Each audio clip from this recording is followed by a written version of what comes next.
Hello everyone, how are you all. हमारा जो chapter start हुआ था लास्ट क्लास में, हम लोगों ने स्टार्ट किया था इनकम फ्रॉम सैलरी। जल्दी से सोचिए कि इनकम फ्रॉम सैलरी की जो सेक्शन कवरेज है वो कहाँ से कहाँ तक है। वो सेक्शन है 15 टू सेक्शन 17। सेक्शन 15 इसका चार्जिंग सेक्शन होता है। जैसा कि हमें पहले से भी मालूम है कि किसी भी चैप्टर का इनकम टैक्स में फर्स्ट सेक्शन उसका चार्जिंग सेक्शन होता है। वो चार्जिंग सेक्शन हमें ये बताता है कि किन किन कंडीशन के सेटिस्फाइड होने पर कोई पर्टिकुलर इनकम इस पर्टिकुलर हेड में टैक्सेबल होगी और इस पर्टिकुलर हेड के रूल्स उसके ऊपर एप्लीकेबल होंगे। सेक्शन 16 जो है ग्रोस सैलरी में से कुछ डिडक्शन दी जाती हैं, तो उन डिडक्शन का है। और ग्रोस सैलरी में से जब उन 3 डिडक्शन को दे दिया जाता है तो नाम आता है टैक्सेबल सैलरी का। तो सेक्शन 16 इस चीज़ का है, डिडक्शन फ्रॉम ग्रोस सैलरी। और सेक्शन 17 जो है वो सेक्शन 17 3 क्लोजेज हैं उसके अंदर, सेक्शन 17(1), सेक्शन 17(2), सेक्शन 17(3). तो मोटे मोटे तौर से हम ये समझ सकते हैं कि सेक्शन 17 जो है वो सैलरी के मीनिंग को और अच्छी तरीके से डिफाइन करता है कि सैलरी के अंदर क्या क्या चीज़ें इंक्लूड होंगी। जैसा कि आप इतना सब एक महीने से पढ़ते हुए आ रहे हैं लो टैक्स को, तो इतना तो अंडरस्टैंडिंग हो ही गई होगी कि खाली नाम से कुछ नहीं रखा है लॉ में। हमें ये देखना पड़ेगा कि लॉ मेकर्स ने उसके क्या कॉन्सेप्ट डिराइव किए हैं, क्या कॉन्सेप्ट उसके बनाए हैं कि इनकम अंडर दैट सैलरी के लिए या किसी भी पर्टिकुलर हेड के लिए या किसी भी पर्टिकुलर टॉपिक के लिए क्या रूल्स एंड रेगुलेशन, क्या कंडीशन लॉ मेकर्स ने अटैच किए हैं। इम्पोर्टेंट वो है ना कि इम्पोर्टेंट नाम है। जैसा कि आप अकाउंटेंसी में सैलरी और वेजेज में अंतर करते हैं कि हम जैसे ही नाम आता है वेजेज तो वो ट्रेडिंग अकाउंट का पार्ट माना जाता है, और अगर हम सैलरी की बात करते हैं तो वो आपका प्रॉफिट एंड लॉस अकाउंट का पार्ट माना जाता है। तो वहाँ पे कोई बेसिक बहुत ज़्यादा कॉन्सेप्ट, बहुत ज़्यादा लॉजिक नहीं होते हैं, बस वो एक क्रैमिंग करा दी जाती है। लेकिन यहाँ पर हर थ्योरी के पीछे एक पर्टिकुलर लॉजिक, एक पर्टिकुलर रीजन, एक पर्टिकुलर कॉन्सेप्ट जरूर होगा। तो जैसा कि पिछली बार मैंने आपको बताया था कि सैलरी चैप्टर में आने के लिए पेयर और पे के बीच में कौन सी रिलेशनशिप होनी चाहिए, जल्दी से सभी बच्चे जवाब देंगे। पेयर एंड पेई के बीच में कौन सी रिलेशनशिप होनी चाहिए अगर कोई इनकम सैलरी चैप्टर के अंदर फॉल करवानी है तो जल्दी से बताइए। एम्प्लॉयर एंड एम्प्लॉय जवाब आने स्टार्ट हो गए कि सर एक रिलेशनशिप होनी चाहिए बिटवीन पेयर एंड पेई, और वो रिलेशनशिप कौन सी होनी चाहिए, एम्प्लॉयर एंड एम्प्लॉय की होनी चाहिए। एक चीज़ और हमने पढ़ी थी कि सैलरी चैप्टर के लिए जो सैलरी टैक्सेबल होती है वो ड्यू बेसिस पर होती है या रिसीव बेसिस पर होती है या कोई और तरीका है उसका। जल्दी से सोच के बताएंगे कि ड्यू बेसिस है, रिसीव बेसिस है या कोई और भी तरीका है सैलरी को टैक्सेबल करने के लिए। तो whichever is earlier, very good Shefali. तो जो भी दोनों में पहले होगा उसके आधार पर हम लोग क्या करेंगे, सैलरी को टैक्सेबल करेंगे, विच एवर इज अर्लियर के बेसिस पर। एक कॉन्सेप्ट और था हम जो लोगों ने जो पढ़ा था कि जो एरियर ऑफ सैलरी है वो किस आधार पर टैक्सेबल होती है। एरियर ऑफ सैलरी जो है किस आधार पर टैक्सेबल होती है, जल्दी से सोच के बताएंगे। एरियर ऑफ सैलरी जो है किस आधार पर टैक्सेबल होती है, एरियर ऑफ सैलरी जो है किस आधार पर टैक्सेबल होती है, रिसीव्ड बेसिस पर। ये छोटे छोटे कॉन्सेप्ट हैं जो बहुत इंपॉर्टेंट हो जाते हैं और हमें याद रखने पड़ते हैं। एमसीक्यू पेपर में बहुत ज़्यादा बारीकी से कॉन्सेप्ट से पेपर में आपसे पूछा जा सकता है कि इसके अलावा एक चीज़ और बताई थी मैंने, एक कंपोनेंट होगा सैलरी का। सैलरी के कंपोनेंट बहुत होते हैं, अभी हम लोग पढ़ेंगे आज, लेकिन एक कंपोनेंट बोनस और है। तो बोनस ड्यू बेसिस पर टैक्सेबल होता है या रिसीव्ड बेसिस पर टैक्सेबल होता है या which ever is earlier basis पर टैक्सेबल होता है। जल्दी से बताइएगा कि बोनस कैसे टैक्सेबल होता है, तो वो भी रिसीव्ड बेसिस पर टैक्सेबल होता है। तो जो एक्सेप्शन थी वो मैंने आपको क्लियर कर दी है। अदरवाइज कोई भी चीज़ सैलरी है, सैलरी के अंदर जो कंपोनेंट हैं वो बहुत सारे हैं, तो जितने भी कंपोनेंट हैं वो ड्यू और रिसीव, जब तक कि मैं एक्सेप्शन स्पेसिफिकली आपको ना बताऊं, होने के लिए तो एरियर ऑफ सैलरी भी एक कंपोनेंट है सैलरी का, होने के लिए बोनस भी एक कंपोनेंट है सैलरी का, होने के लिए डीएनएस अलाउंस आपने नाम सुना होगा, वो भी एक कंपोनेंट है सैलरी का, कमीशन एम्प्लॉय को मिल जाता है तो वो भी एक कंपोनेंट है सैलरी का, आपने children education allowance, over time allowance, इस तरह के तमाम जो हैं कंपोनेंट के नाम सुने होंगे, और जो नहीं सुने होंगे वो आज अब सैलरी चैप्टर को करते हुए आप सुन लेंगे।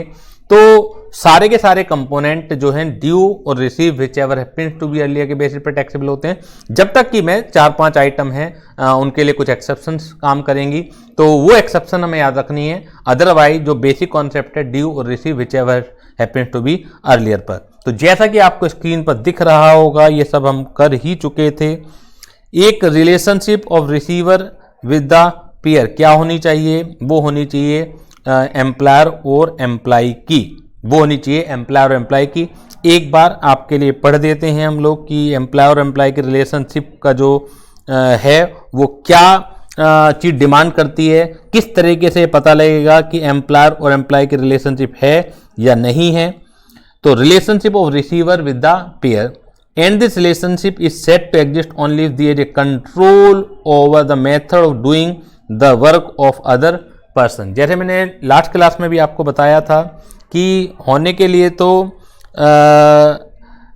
आप भी पेयर हैं और मैं पेई हूँ, मतलब आप मेरे स्टूडेंट्स हैं और आप मुझे फीस दे रहे हैं मैं पढ़ाने के बदले में, तो पेयर और पेई तो एक बहुत नॉर्मल सा वर्ड है। और आप अगर दुकानदार से कुछ गुड्स लेते हैं, सामान लेते हैं, कि कुछ सर्विस लेते हैं, तो पेयर वो व्यक्ति है जो पेमेंट दे रहा है और रिसीवर वो व्यक्ति है जो पेमेंट ले रहा है।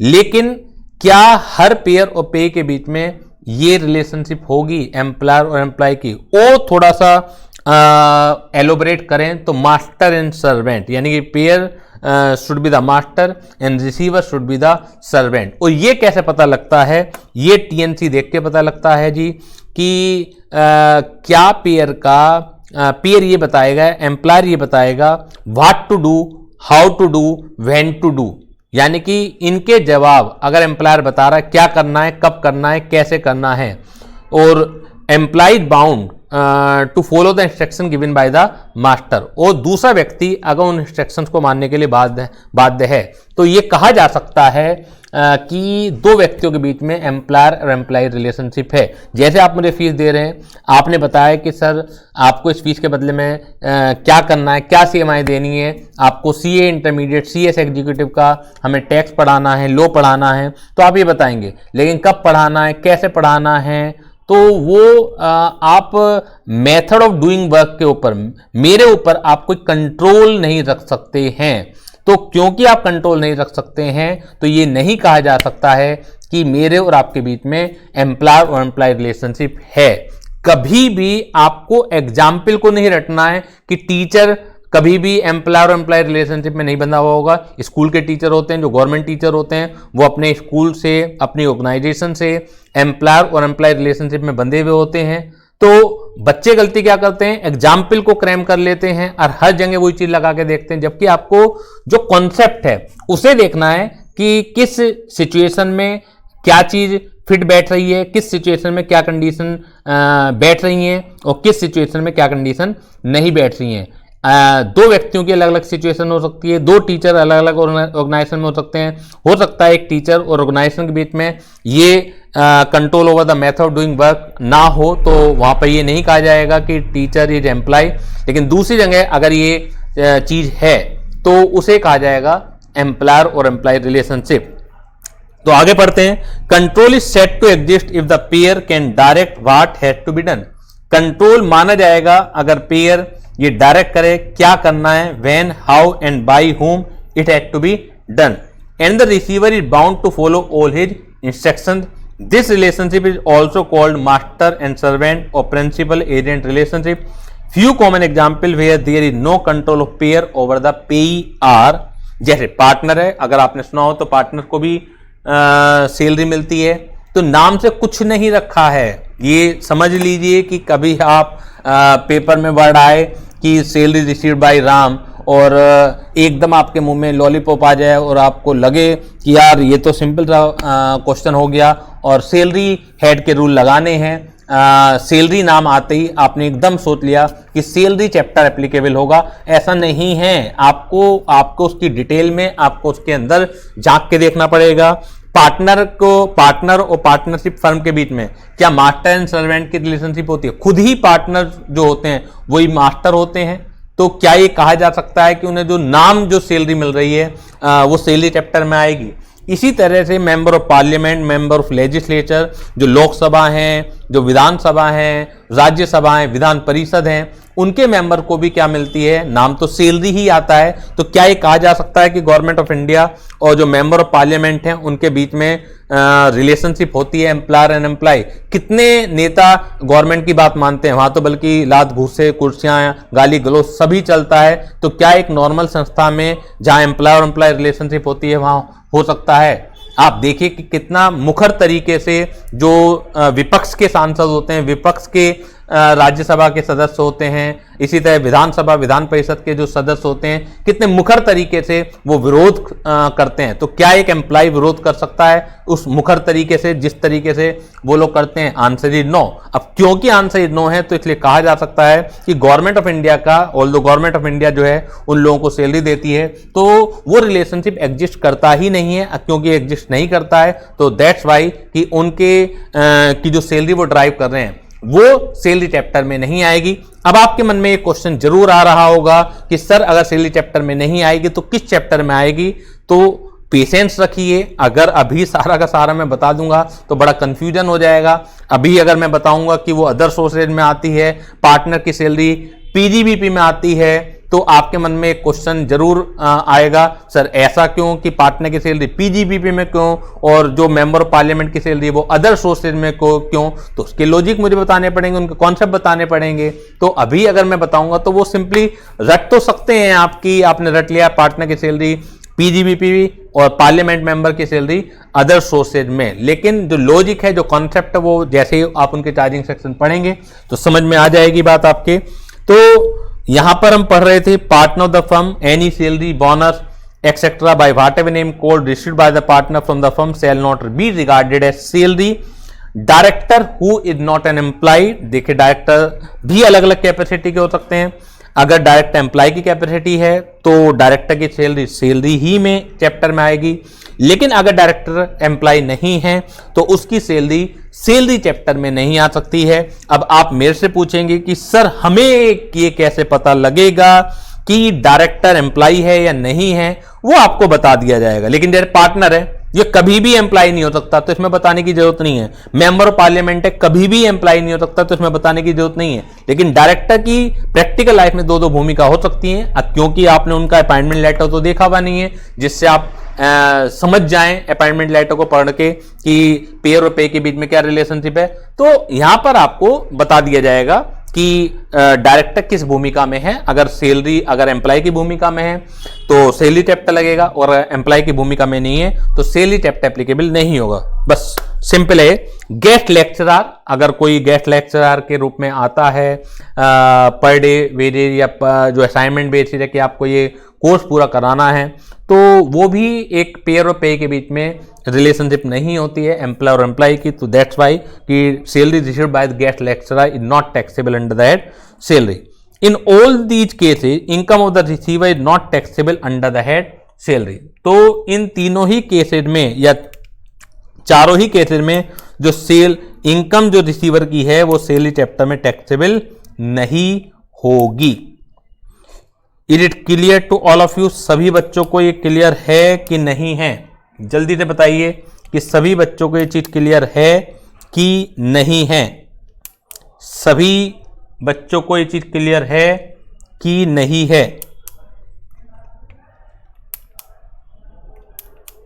चलिए क्लियर है। अब आगे बढ़ते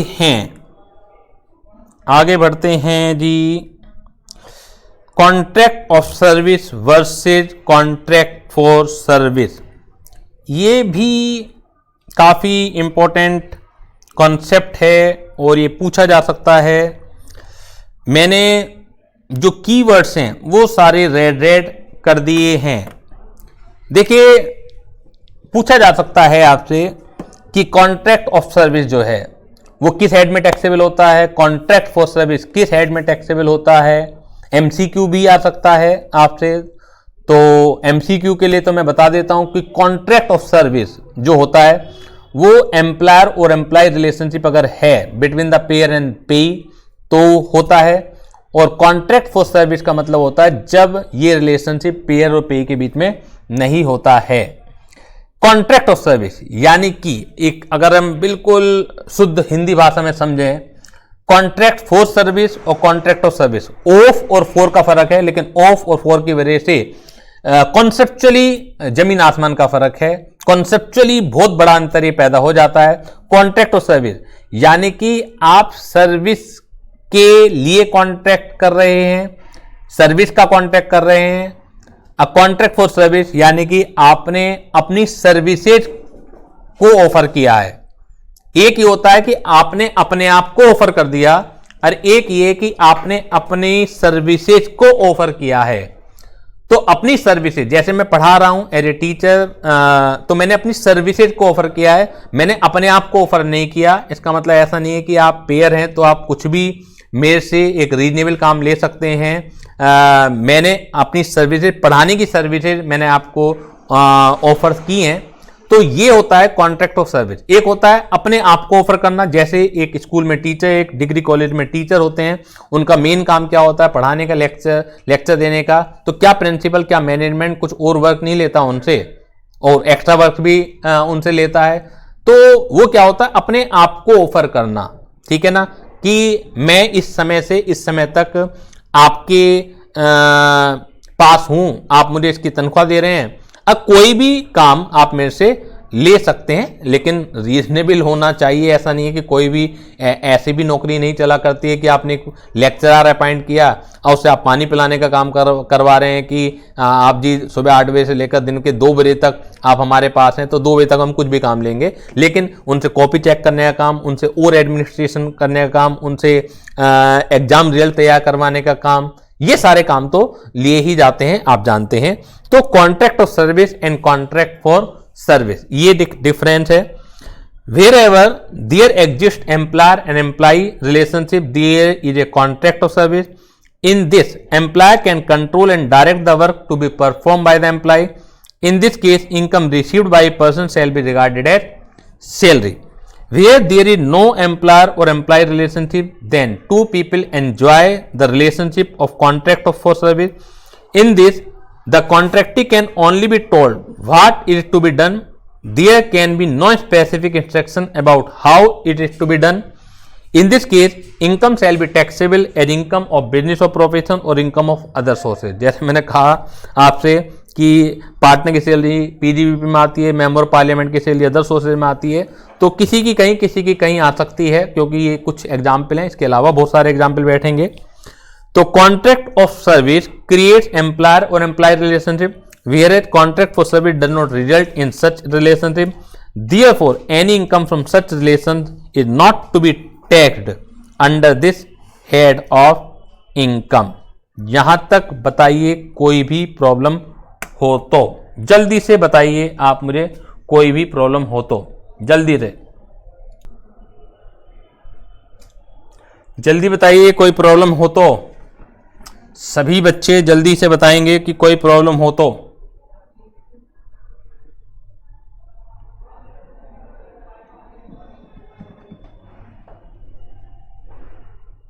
कोई प्रॉब्लम नहीं है।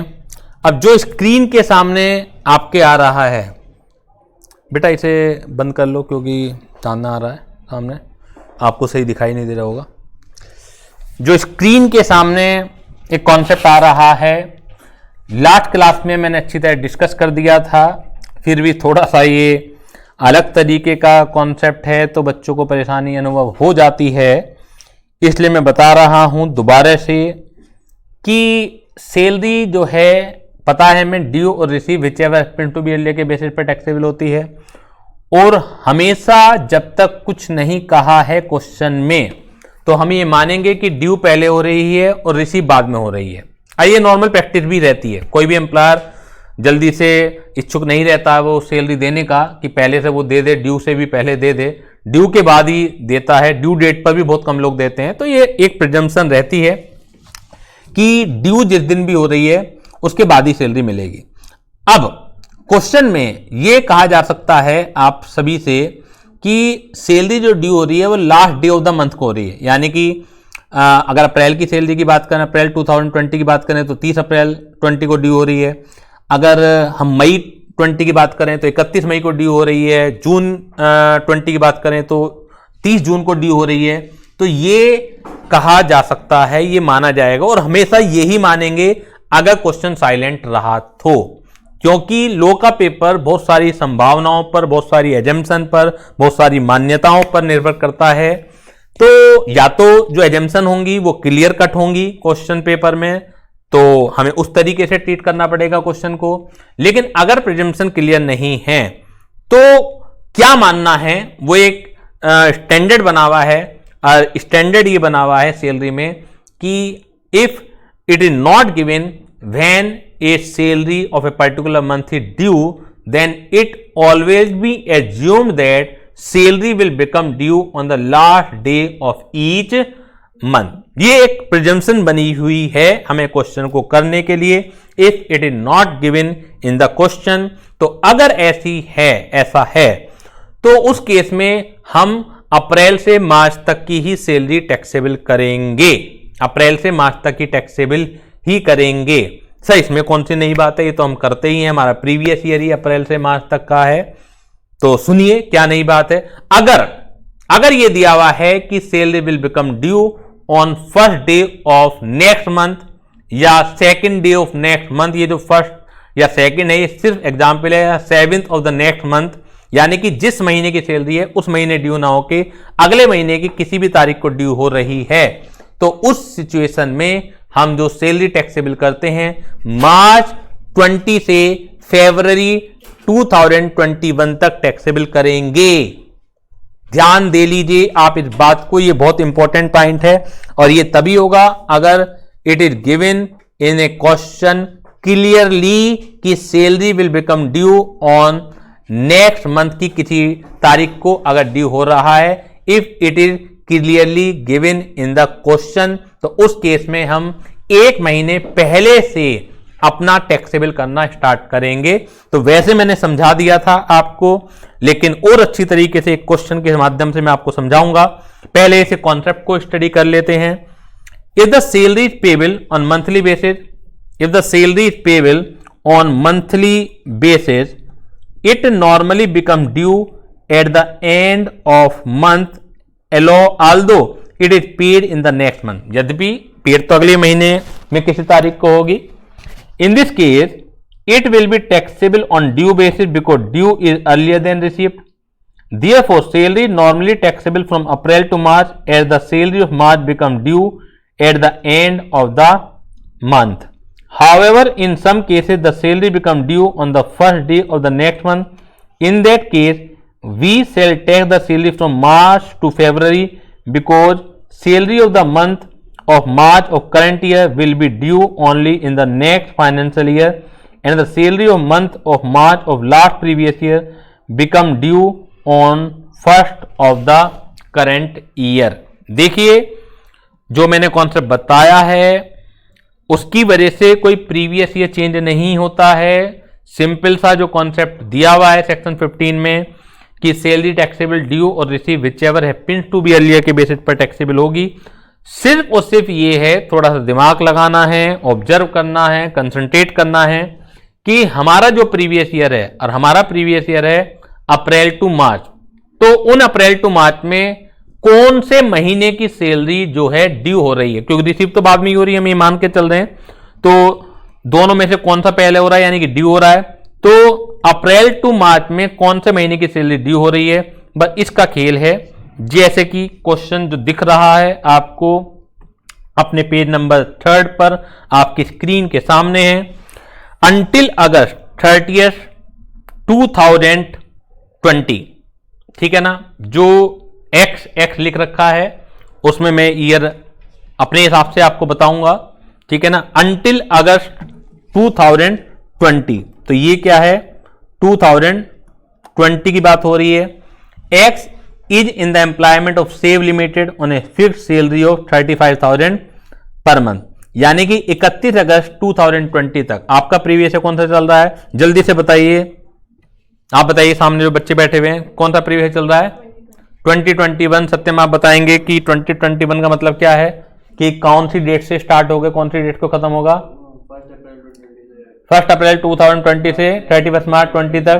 तो 31 अगस्त 2020 तक आपकी जो सैलरी है 35,000 पर मंथ है, विच become due on the first day of the next month. ये जो सैलरी ड्यू होती है ये कब होती है, अगले महीने की पहली तारीख को, ऑन सितंबर 2020, यानी कि 1 सितंबर से, अगस्त के बाद 1 सितंबर आ गया, तो 1 सितंबर से x join LG limited salary being 40,000 per month which become due on the last day of each month. Salary actually paid on the 7th of the next month. अगर ये नहीं भी दिया होता तो हम ये मानते कि जो ड्यू की डेट है उससे कभी बाद में हो रही है, हमें तो जो दोनों में से पहली डेट होती है वो काम की होती है, तो हमें एग्जैक्ट डेट का जरूरी नहीं कि पेड कब हो रही है, लेकिन चलो अच्छी बात है इन्होंने दे दिया। Find out the amount of salary chargeable tax for the assessment year, कौन सा है, 21, 22। समझ आ गई बात आपको कि आपको amount of salary chargeable to tax बतानी है 21, 22 में। देखिए बच्चों, आपका प्रीवियस ईयर कभी चेंज नहीं हो रहा, समझ में आ रही है आपकी बात।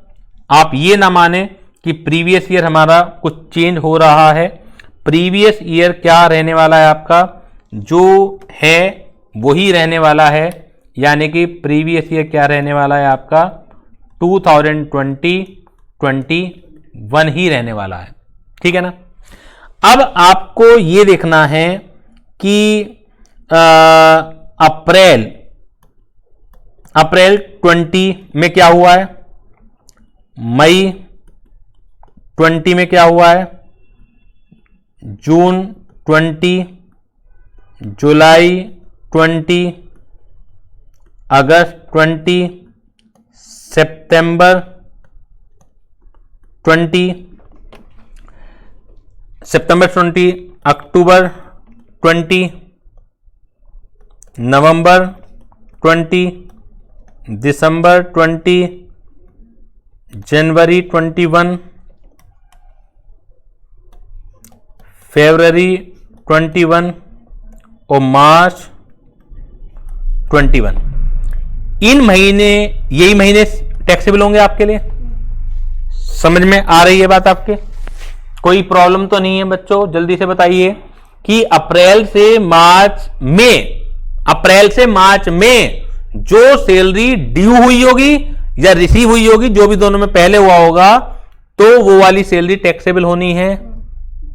अप्रैल 20 में क्वेश्चन में दोबारा से दिखला देता हूं, आप ही बताएंगे मुझे, अगस्त 31, 2020 तक, अगस्त 31, 31 अगस्त 2020 तक जो एक्स था सेव लिमिटेड में काम करता था, और सेव लिमिटेड में ये प्रचलन था, ये प्रैक्टिस थी कि नेक्स्ट मंथ की पहली तारीख को ड्यू हो रही है, यानी कि अप्रैल की सैलरी मई में, मई की सैलरी जून में, जून की सैलरी जुलाई में। Got it. अगले महीने की पहली तारीख को ड्यू होने का मतलब क्या है कि एक महीना वेट करके सैलरी आपकी ड्यू हो रही है। हमें कोई डेट, पर्टिकुलर डेट से मतलब नहीं है, हमें तो इतना पता है अप्रैल की मई में, मई की जून में, जून की जुलाई में ड्यू हो रही है। समझ में आ रही है बात आपके। अब मुझे बताइए सोच समझ के, अप्रैल 20 में ये कहां काम करता था, सेव लिमिटेड में, एलजी लिमिटेड में, सेव लिमिटेड में। अप्रैल 2020 में कौन सी सैलरी ड्यू हुई होगी, मार्च वाली। वेरी गुड, होशियार हो गई तुम तो भाई।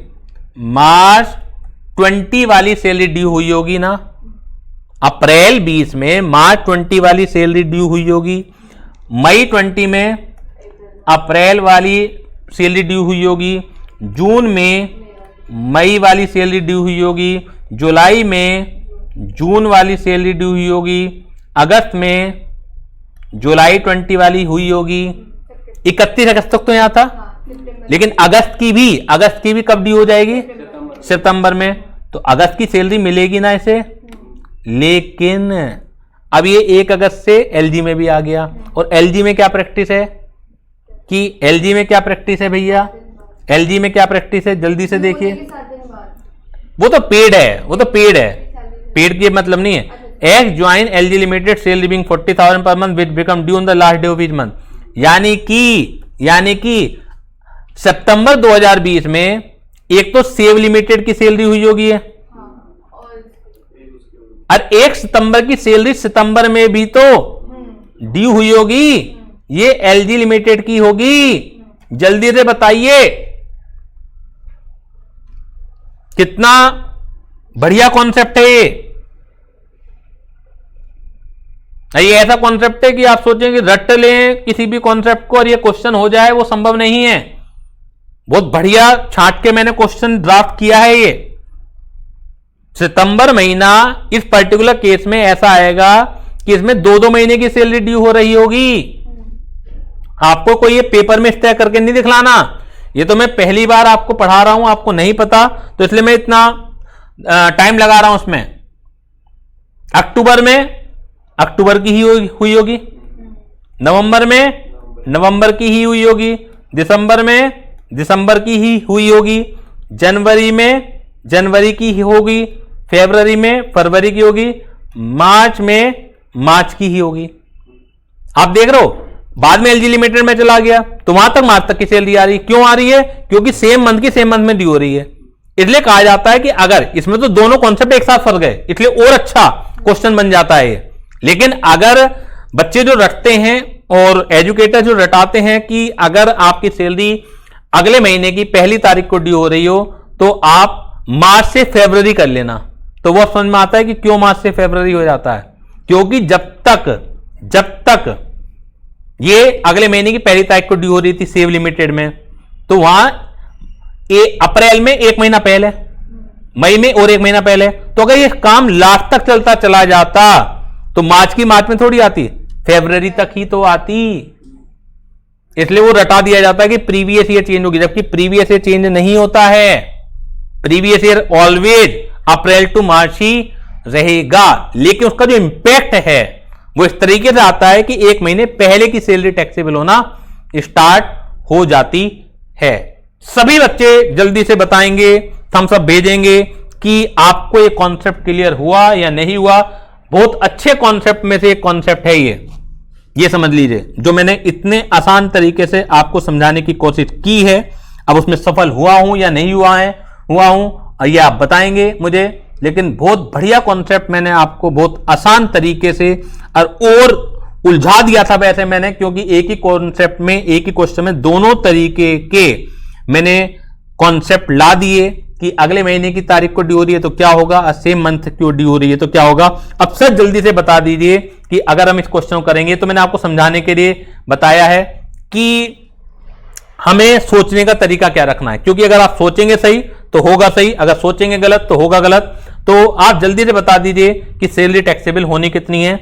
आपसे पूछा क्या है, आप देखिए, जैसे मैं पहले ही बता चुका हूं, आपसे पूछा है find out amount of salary chargeable to tax for the assessment year. ये तो हमें जो पूछा हुआ होता है, जो हमसे पूछा हुआ होता है, हम उसकी हेडिंग डाल लेते हैं। क्या डाल लेते हैं? कंप्यूटेशन। जल्दी से सब लोग कॉपी करेंगे। Computation of salary for the assessment year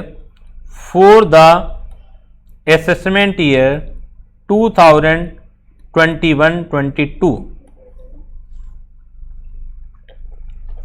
for the assessment year 2021-22। जल्दी से सब बच्चे करेंगे। सैलरी जो टैक्सेबल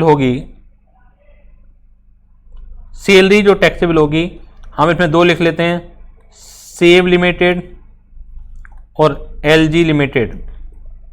सेव लिमिटेड में कितनी सैलरी थी भाई? 35,000 रुपये थी इसकी। 35,000 इंटू कितने महीने से मल्टीप्लाई करेंगे, वहां से देखने की जरूरत नहीं है। मार्च क्यों ले रहा हूं? क्योंकि मार्च वाली अप्रैल में होगी। मार्च, अप्रैल, मई, जून, जुलाई, अगस्त, तो टोटल 6 महीने की सैलरी आएगी। अगस्त की सितंबर में होगी, अगस्त को रिटायरमेंट ले लिया उसने, लेकिन अगस्त की सितंबर में तो ड्यू होगी ही, मिलेगी तो है ही। समझ में आ रही है? तो ये 6 महीने की हो गई। और यहां पे एलजी लिमिटेड में 40,000 है, इसकी कब से लेंगे, इसकी लेंगे फिर सितंबर से। तो सितंबर, अक्टूबर, नवंबर, दिसंबर, जनवरी, फरवरी, मार्च, अप्रैल, यानी कि कितने महीने हो गए, अप्रैल नहीं सॉरी मार्च तक लेंगे, मार्च तक लेंगे, 7 लेंगे। तो अगर आप देखेंगे ना तो 13 महीने आ रहे हैं। नॉर्मली क्या होता है किसी भी क्वेश्चन में 12 महीने आएंगे, ठीक है, लेकिन यहां 13 महीने इसलिए आ रहे हैं क्योंकि एक ही क्वेश्चन में दोनों चीजें फंस रही हैं। तो एक महीना पुराना से चल रहा है और आपका मार्च तक चल रहा है यहां पर। नहीं तो क्या होता है कि अगर मार्च महीने चलता है तो फरवरी में नॉर्मली खत्म हो जाता है, अगर पूरे साल एक जैसा कॉन्सेप्ट रहा होता, ठीक है। लेकिन यहां पूरे साल एक जैसा कॉन्सेप्ट नहीं रहा, इसलिए वो चेंज आ रहा है। जल्दी से बताएंगे मुझे, 35,000 इंटू 6 ये आता है 2,10,000, ये आता है 2,10,000, 40,000 इंटू 7 2,80,000 ये आता है। इसे मिलाने के बाद यानी कि anything given by the employer to the employee is included in salary, इस क्वेश्चन में क्योंकि इसके अलावा कुछ मिल ही नहीं रहा है तो यही है सब कुछ। तो 4,90,000 इसे कहते हैं ग्रॉस सैलरी। इसे क्या कहते हैं बच्चों, ग्रॉस सैलरी। इस ग्रॉस सैलरी में से अगर कुछ डिडक्शन लेस हो जाए, इस क्वेश्चन में है नहीं लेकिन मैं पूरा फॉर्मेट आपको बता रहा हूं। डिडक्शन अंडर सेक्शन 16 में कुछ डिडक्शन है, अगर वो लेस हो जाएं तो ये आता है टैक्सेबल सैलरी। इसे कहते हैं टैक्सेबल सैलरी, इसे कहेंगे टैक्सेबल सैलरी। इस क्वेश्चन में नहीं है तो जो चीज ग्रॉस सैलरी है वही हमारी क्या हो जाती है, टैक्सेबल सैलरी हो जाती है। लेकिन अगर होता तो ग्रॉस सैलरी में से कुछ डिडक्शन माइनस करने के बाद वैल्यू आएगी टैक्सेबल सैलरी की। जल्दी से बताइए सभी बच्चों ने कॉपी कर लिया है कि नहीं किया है, जल्दी से बताइए सभी बच्चों ने कॉपी कर लिया है कि नहीं किया है। चलिए आगे देखते हैं। ये तो हुई बात हमारी इस क्वेश्चन की। Computation of salary in grade system, इसको ओ समझते हैं क्या है भैया, किस चिड़िया का नाम है ग्रेड सिस्टम। देखिए हमें जो सैलरी टैक्सेबल करनी है वो हमें अप्रैल से लेकर मार्च, हमारा जो प्रीवियस ईयर है वही सैलरी टैक्सेबल करनी है, या तो उन महीनों में सैलरी ड्यू हो जाए या रिसीव हो जाए, जो भी पहले हो। ये भी ध्यान रखिएगा अगर सैलरी पहले ड्यू बेसिस पर टैक्सेबल हो गई है तो जब बाद में रिसीव होगी तो दोबारा से टैक्स नहीं लगेगा, ठीक है। अगर सैलरी रिसीव्ड पहले हो जाती है तो जिन साल में रिसीव हो जाएगी उस साल में टैक्सेबल हो जाएगी, लेकिन अगर वो ड्यू अगले साल में हो रही है तो क्योंकि अगले साल में ड्यू हो रही है तो दोबारा से टैक्स नहीं लगेगा। तो कॉमन सेंस की बात है कि एक ही चीज पर डबल टैक्सेशन नहीं लग सकता है। ग्रेड सिस्टम क्या है, कभी कभी ये लोग डायरेक्टली आपको ये नहीं बताते हैं कि आपकी अप्रैल 20 की सैलरी क्या थी, मई 20 की सैलरी क्या थी, जून 20 की सैलरी क्या थी, क्योंकि आपको अप्रैल से लेकर मार्च 21 तक की सैलरी तो चाहिए। अपने आप कैसे आप टैक्सेबल करेंगे कि 32,000 से टैक्सेबल करना है, 40,000 से टैक्सेबल करना है। अभी आपने क्वेश्चन देखा तो वहां सैलरी स्पेसिफिकली बता रखी थी कि अप टू अगस्त 31 तक सेव लिमिटेड में इतनी सैलरी थी, विद इफेक्ट फ्रॉम 1 सितंबर 20 से एलजी लिमिटेड में इतनी सैलरी थी, तो आपको पता है। लेकिन कभी कभी ये आपको 2 साल पुरानी, 4 साल पुरानी, 5 साल पुरानी सैलरी देंगे कि कहेंगे कि आप सेव लिमिटेड में, सैमसंग लिमिटेड में, एलजी लिमिटेड में इस सैलरी पर अपॉइंट हुए थे। अब वो भी 5 साल पुरानी, 10 साल पुरानी, इनकी मर्जी है कितने साल पुराना दे देते हैं, उतनी आपकी क्लैरिकल प्रॉब्लम बढ़ जाती है। लेकिन हमें 10 साल पुरानी, 5 साल पुरानी सैलरी से क्या मतलब, हमें क्या लेना उस सैलरी से कि आपने ज्वाइनिंग किस रेट पर की थी। हमें मतलब है, हमें बता दीजिए कि 2021 में हमारी सैलरी क्या थी, हम जल्दी से कैलकुलेट कर लेते हैं और आंसर निकाल देते हैं। तो ये कभी कभी सीधे ना देके थोड़ा सा ऐंठ कर देते हैं, थोड़ा सा घुमा के क्वेश्चन देते हैं। तो हमें वो ग्रेड सिस्टम भी पता होना चाहिए कि अगर ग्रेड सिस्टम दिया हुआ है, आपको पुरानी सैलरी दे रखी है, तो आप पुरानी सैलरी से नई सैलरी में कैसे कन्वर्ट करेंगे, आपको 2021 की सैलरी कैसे निकलेंगी अगर वो नहीं दे रखी है। ग्रेड सिस्टम कैसे दिया हुआ होगा पहले देखते हैं। If any employee join the service on 1 May 2021, ठीक है ना, 2021 नहीं कहेंगे वैसे हम, क्योंकि ये ग्रे सिस्टम है, तो 2 साल पुराना या 3 साल पुरानी जरूर आपको ज्वाइनिंग रही होगी यहां पर। तो अभी मैं डेट लिखता हूं, थोड़ा सा पेन भी परेशान कर रहा है, 1 मिनट में डेट लिखता हूं। कभी कभी टेक्निकल प्रॉब्लम ऐसी आ जाती है जो आउट ऑफ कंट्रोल है। बस 1 मिनट। हाँ जी, if an employee join the service on 2017, if an employee joined the service on 1st May 2017 and it placed in the grade of 32,500 500 38,000 800 44,400, it means that, अगर ऐसा दिया हुआ है तो इसका मतलब क्या है? इसका मतलब ये है कि ग्रेड कहां से स्टार्ट हो रहा है, 32,500 से, और जा कहां तक रहा है, 44,400 तक। बीच में डेथ लगा के 500 800 इस तरह की चीजें दे रखी हैं। इसका मतलब है कि जिस समय इसने ज्वाइन की होगी सैलरी, उस समय इसकी सैलरी रही होगी, क्या रही होगी, 1 मई 2017 को रही होगी 32,500।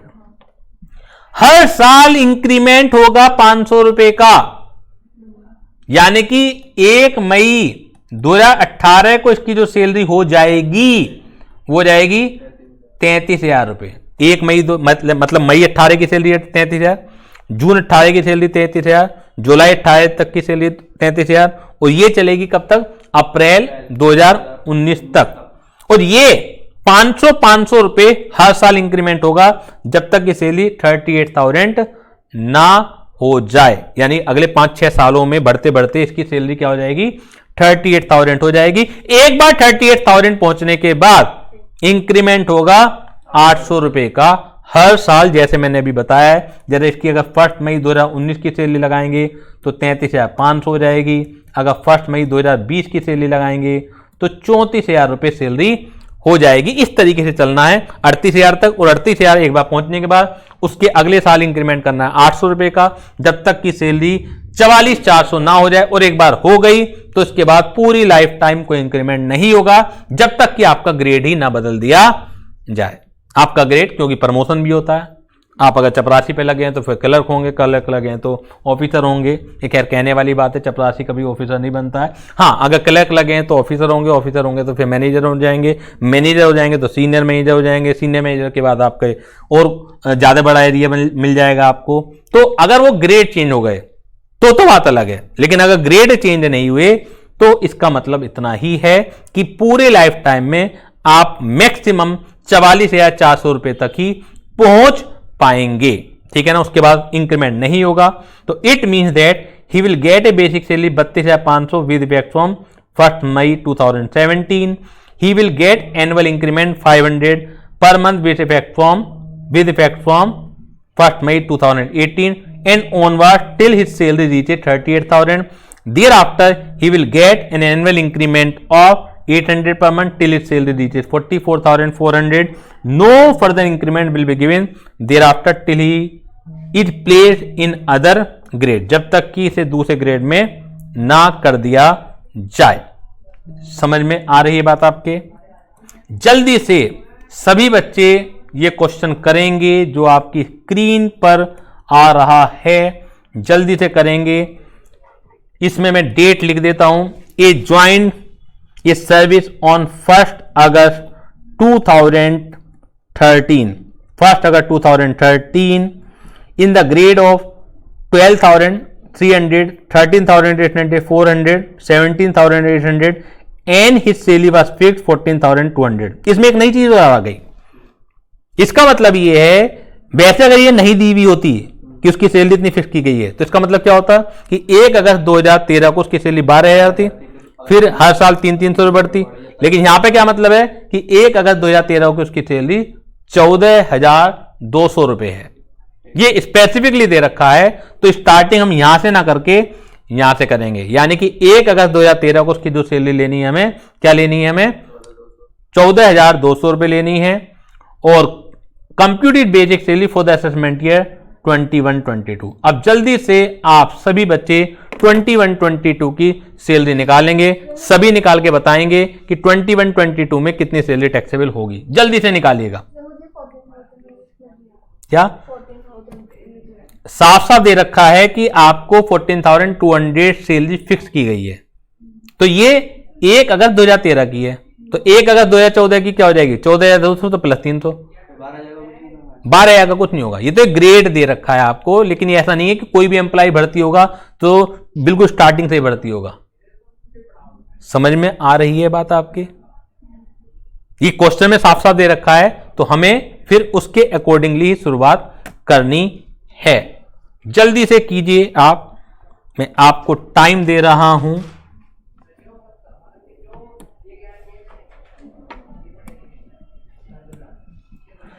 जल्दी से कीजिए।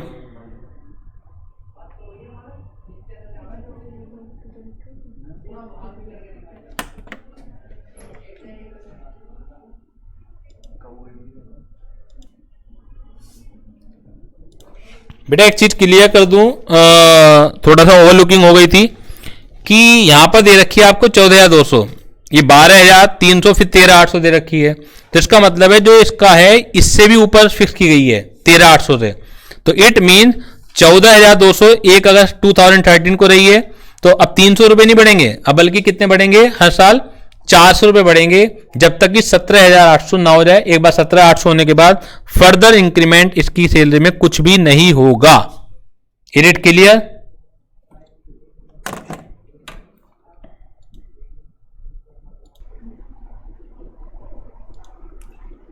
सभी बच्चों ने कर लिया? देखिए करते हैं। 1 अगस्त 2013 को जो सैलरी थी 14,200 थी। अब क्योंकि 14,200 13,800 से भी ऊपर आ रही है, तो इसका मतलब है एनुअल इंक्रीमेंट जो होगा 400 रुपये होगा। तब कैसे करते हैं? 1 अगस्त 2013 को जो थी सैलरी, तो 1 अगस्त 2013 को थी 14,200। अगस्त थी ना या अप्रैल थी? अगस्त थी। तो 1 अगस्त 2014 को क्या रहेगी? 400 रुपये का इंक्रीमेंट था ना, तो 14,600 1 अगस्त 2015 को रहेगी 15,000। 1 अगस्त 2016 को रहेगी 15,400। 1 अगस्त 2017 को रहेगी 15,800। 1 अगस्त 2018 को रहेगी 16,200। 1 अगस्त 2019 को रहेगी 16,600। 1 अगस्त 2020 को रहेगी 17,000। इसके अलावा भी निकालें, 1 अगस्त 2021 भी निकालें। हमारा प्रीवियस ईयर कहाँ तक है भाई?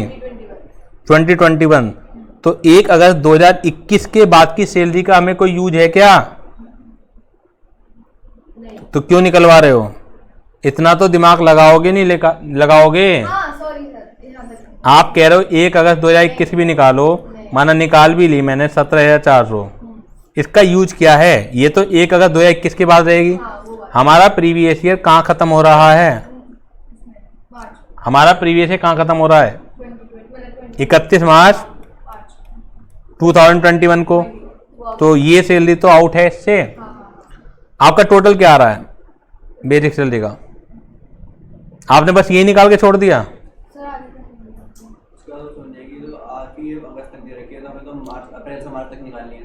भैया ये तो दिमाग लगाओ, जो ऑनलाइन बच्चे बैठे हैं वो सब निकाल के बैठे हैं।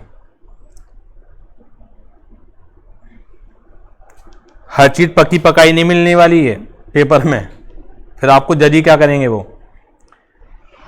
हमें जो निकालनी है पूछा क्या हुआ है? कंप्यूटेशन ऊपर हेडिंग तो ये डलेगी, computation of income under the head salary for the assessment year 21-22। ये तो डलनी है। सैलरी कितनी मिल रही है थे?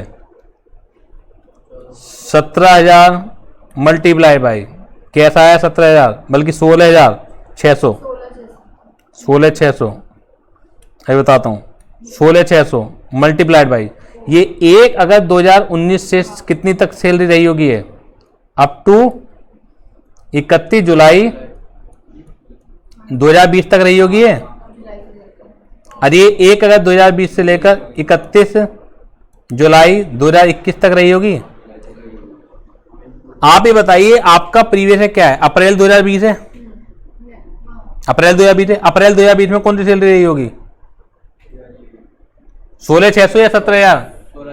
16,600 रही होगी। समझ में आ रही है? मई में कौन सी सैलरी रही होगी? 16,600 या 17? जून में कौन सी सैलरी रही होगी? जुलाई में कौन सी सैलरी रही होगी? और अगस्त में? तो 16,600 इंटू 4 प्लस आपको तो इससे निकालना है कि आपका जो प्रीवियस ईयर है उसमें एग्जैक्टली सैलरी क्या रही है, उसे निकाल के कैलकुलेट कर लीजिए। नॉर्मली क्वेश्चन में जो पिछला क्वेश्चन करा था सेव लिमिटेड में सैलरी 2020 अगस्त तक 35,000 थी, 1 सितंबर से 40,000 हो गई है, वो दे रखा था। यहां ऐसे निकालना है आपको, लेकिन निकालना तो आपको अपनी प्रीवियस ईयर का ही है। वही जो 17,000 सैलरी रही होगी ये कितने महीने रही होगी? 8 महीने, क्योंकि हमें 31 मार्च 2021 तक तो लेना है। रही तो ये अप्रैल 21 में भी है, जून 21 में भी है, लेकिन हमें उन महीनों का लेना नहीं है, हमें तो 31 मार्च तक का लेना। तो 4 महीने ये हो गए और 8 महीने ये हो गए, तो ये सैलरी आनी है बस। तो कैलकुलेट कर लीजिए कितना आएगा। ये 7 दिन का आ रहा है 2,02,400। आप लोग भी देख लीजिए 2,02,400 यही आ रहा है या नहीं आ रहा? यही आ रहा है कि नहीं आ रहा है? यही ग्रोस सैलरी होगी आपको पेपर में जो दिखलाना है, 2,02,400 ग्रॉस सैलरी। अब क्योंकि इस क्वेश्चन में कुछ है नहीं तो यही आपकी क्या होगी? Taxable salary. धीरे धीरे करके आपको पता लग जाएगा कि किस तरह की डिडक्शन इसमें मिलती हैं। जल्दी से कॉपी कर लीजिए ये वाला फॉर्मेट भी, बाकी तो ऊपर वाला तो आपने कैलकुलेट कर ही लिया है। जल्दी से कॉपी कीजिए इसे।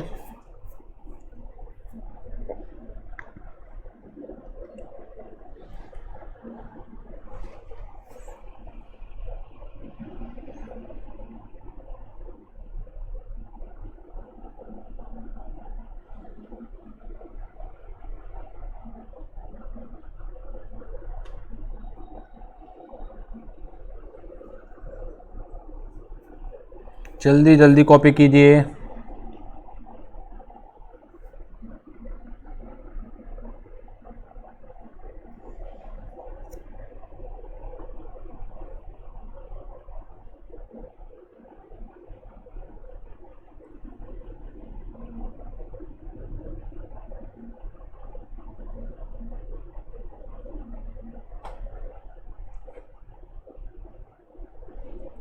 हो गया कॉपी?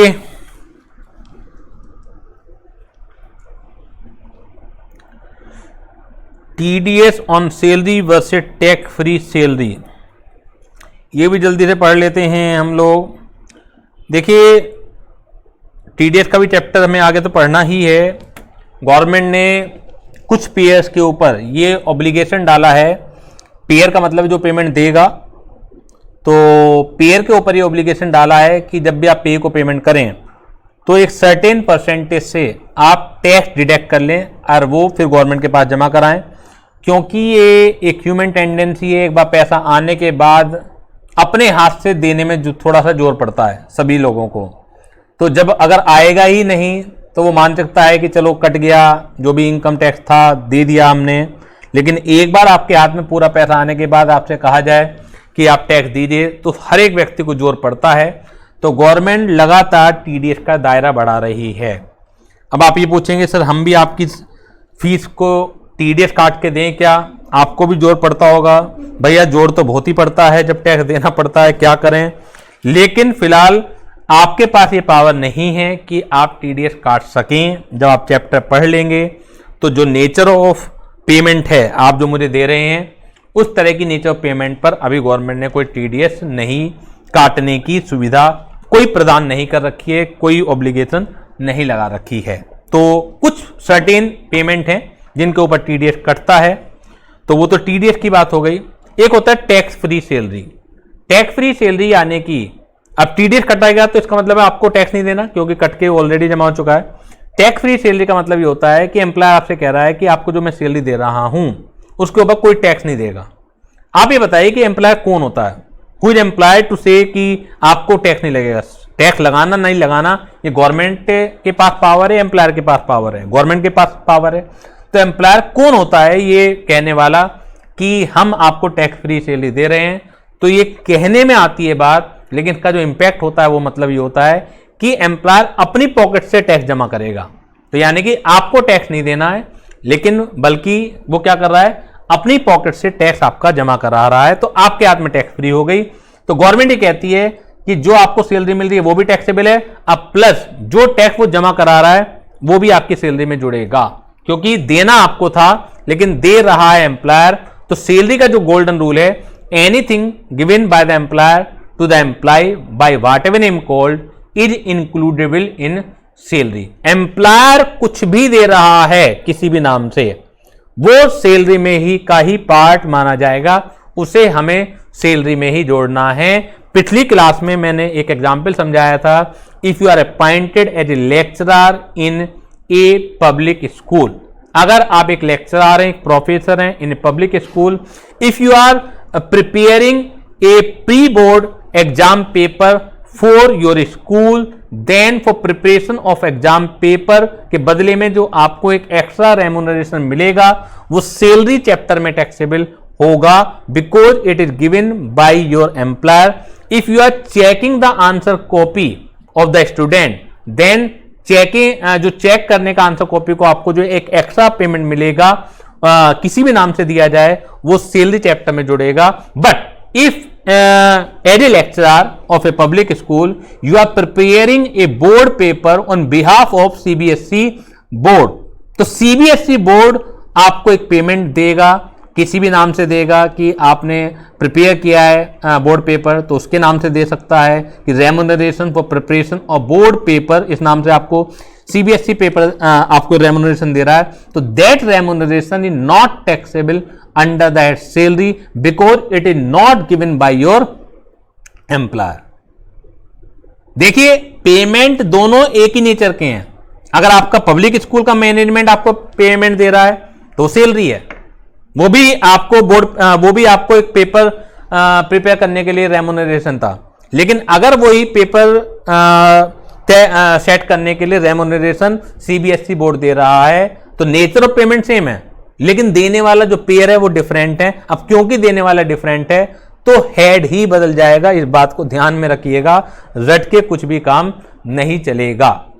तो under the concept of TDS, employer will calculate and deduct tax on the monthly basis before handing over salary to the employee।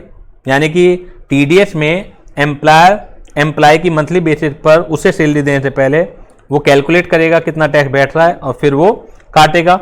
But in case of tax free salary, employer will pay tax on the salary income of the employee out of his own pocket and therefore such amount of tax is added in the salary of the employ.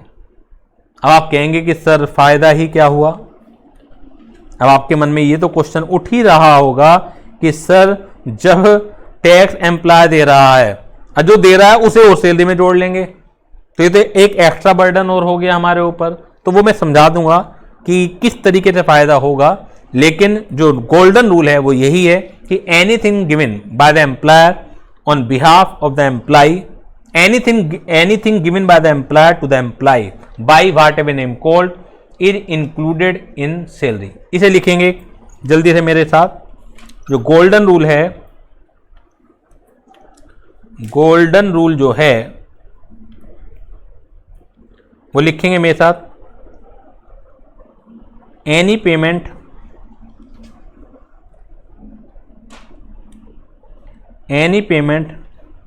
given by employer, any payment given by employer to employee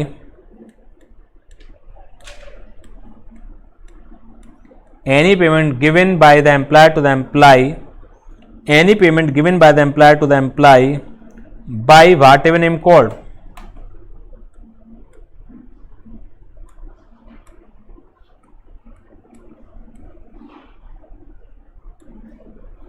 is included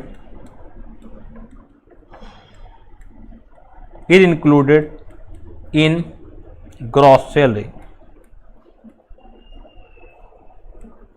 is included in gross salary.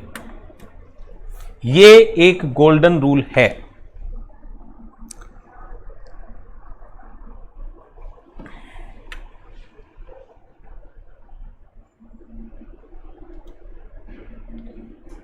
जल्दी से सभी बच्चे बताएंगे कि copy कर लिया है कि नहीं किया है।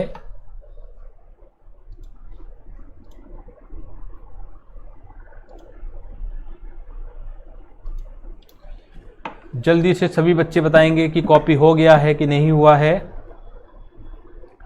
हो गया है और समझ में भी आ गया होगा कि मैं क्या कहना चाह रहा हूं, और अगर अभी भी समझ में नहीं आया तो आ जाएगा, थोड़ा सा टाइम और दीजिए, जरूर आएगा समझ में। चलिए देखिए, ये फॉर्मेट है आपके सामने।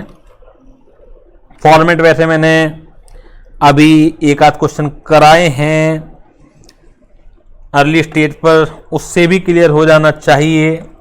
उससे भी क्लियर नहीं होगा तो यहाँ देखिएगा, pro forma of computation taxable income from salary, basic salary. जैसे मैंने आपको बताया कि एम्प्लॉयर किसी भी नाम से दे सकता है आपको। अभी तक तो जो छोटे मोटे क्वेश्चन थे, छुट भैया क्वेश्चन थे, उसमें बस सैलरी नाम दे रखा था, इतने इस डेट तक की सैलरी इतनी, उसके बाद इतनी सैलरी। लेकिन जो बड़े क्वेश्चन होंगे उसमें रेम्यूनरेशन, जो पेमेंट मिलेगा, अलग अलग नामों से मिलेगा, जैसे दिख रहा है आपको। ये भी कंप्लीट नहीं है, कंप्लीट हो भी नहीं सकते हैं। यानी कंप्लीट करने के लिए तो अगर मैं 3-4 पेजेज भी भर दूं जो नाम यूज होंगे अभी आपके सामने, तो वो भी कम पड़ेंगे। ये केवल आइडिया दिया गया है आपको कि जो मैंने अभी गोल्डन रूल लिखवाया है, anything given by the employer to the employee is included in your gross salary. If employee is given basic salary then it will be included in gross salary. जोड़ते चले जाइए जो भी क्वेश्चन में दिया हुआ है। If employer is given DNS allowance, इसे कहते हैं महंगाई भत्ता, की महंगाई बढ़ रही है तो सैलरी में तो जो ग्रेड सिस्टम है वो आपने देख लिया, ऐसे ही बढ़ेगी। लेकिन उतने रेट से अगर सैलरी बढ़ती रही तो भैया वो तो भूखा मर जाएगा एम्प्लॉय। तो महंगाई लगातार अलग अलग सालों में अलग अलग रेट से बढ़ती है, तो महंगाई भत्ता भी मिलता है, तो वो भी आपकी सैलरी में जुड़ेगा। कई बार बोनस मिल जाता है, दिवाली बोनस, होली बोनस, या कई बार एम्प्लॉयर को कुछ ज्यादा प्रॉफिट होगा, उसने खुश होकर जाओ आपको खुश कर दिया, एम्प्लॉय की मेहनत इस बार रंग लाई और बहुत ज्यादा मैनेजमेंट को प्रॉफिट हुए, और आपका एम्प्लॉयर सारे प्रॉफिट अपने पास ना रख के कुछ आपको भी बांट दिए, तो वो बोनस है, बेसिक सैलरी नहीं है, तो वो भी आपकी सैलरी में जुड़ेगा क्योंकि वो एम्प्लॉयर दे रहा है। कमीशन दे दिया आपको किसी चीज पर, ठीक है, आप परचेजिंग का काम देखते हैं, आपने परचेजिंग जो है सस्ते रेट पर करा दी अपने मैनेजमेंट को, आपको खुश होके उसने कमीशन दे दिया, जाओ 1% कमीशन, 2% कमीशन तुम्हारा। आप सेल्स का काम देखते हैं, आपने सेल्स कुछ ज्यादा बढ़ा दी तो सेल्स कमीशन दे दिया, तो वो भी क्या है, जुड़ेगा आपका सैलरी में। ये केवल 4-5 नाम जो दिए हुए हैं, खाली यही नहीं है, और बतेरे नाम हैं, और बतेरे तरीके से एम्प्लॉय जो है एम्प्लॉय को पेमेंट देता है, वो सब कुछ सैलरी में जुड़ेगा। सर जब सब कुछ सैलरी में जुड़ेगा तो ठीक है, सीधे क्वेश्चन करना स्टार्ट करते हैं, और चैप्टर तो खत्म हो गया। वास्तव में चैप्टर तो ये 15 मिनट का ही है आपका, लेकिन लगेंगे इसमें 8-10 क्लास लग जाएंगी, और अच्छी खासी बड़ी बड़ी क्लास हम लोग करेंगे। सर फिर क्यों लगेंगी? लगेंगी इसलिए कि हर पेमेंट के लिए नियम है, कितना टैक्सेबल कितना एग्जेम्प्ट। अगर वो नियम नहीं होते तो बस खत्म। मैं आज के बाद क्वेश्चन कराना शुरू कर देता, 8-10 क्वेश्चन मैं कराता, बाकी आपको देता, कोई दिक्कत ही नहीं थी। दिक्कत क्या है इस पूरे चैप्टर में कि सर कमीशन है पूरा टैक्सेबल है, कुछ एग्जेम्प्टेड है, बोनस है सर पूरा टैक्सेबल है, कुछ एग्जेम्प्टेड है, डीएनएस अलाउंस है पूरा टैक्सेबल है, एग्जेम्प्टेड है। अभी आगे के नाम तो मैंने जानबूझ के नहीं पढ़े, कुछ समझ में ही नहीं आएंगे, ऊपर से चले जाएंगे आपके, लेकिन एक आपको बस सामने जो दिखला के एक आइडिया मैं रिफ्लेक्ट कर रहा हूं कि बेसिकली जिस जिस नाम से भी आपको पेमेंट मिलेगा वो जोड़ दीजिए, बिना कुछ सोचे समझे जोड़ दीजिए। अब सोचने समझने की बस इतनी बात है कि जो अगली कुछ क्लासेस में मैं पढ़ाऊंगा आपको एग्जामिशन के रूल पढ़ाऊंगा, और अगर नहीं पढ़ाए मैंने तो इसका मतलब है वो पूरा जुड़ेगा, यानी जोड़ने के लिए नहीं पढ़ाने का मैं, ये तो रूल है।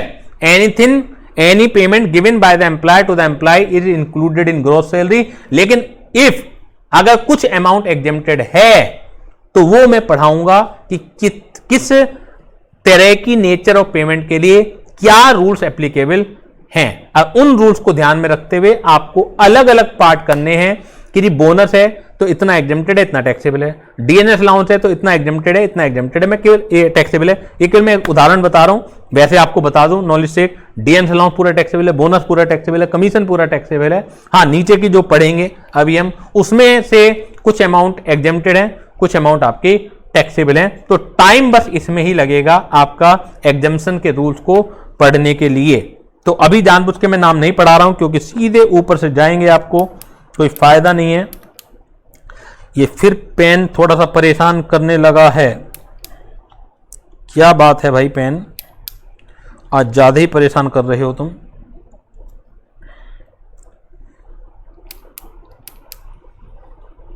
चलिए जल्दी से शुरू हो जाइए।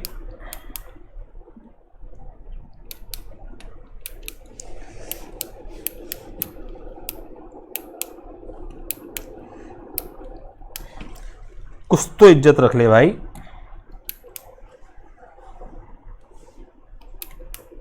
लाइव रिकॉर्डिंग चल रही है।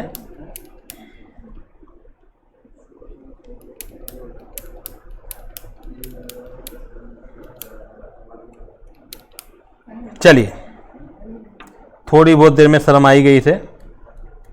अरे भाई फिर शर्म खाओ हो गई इसकी।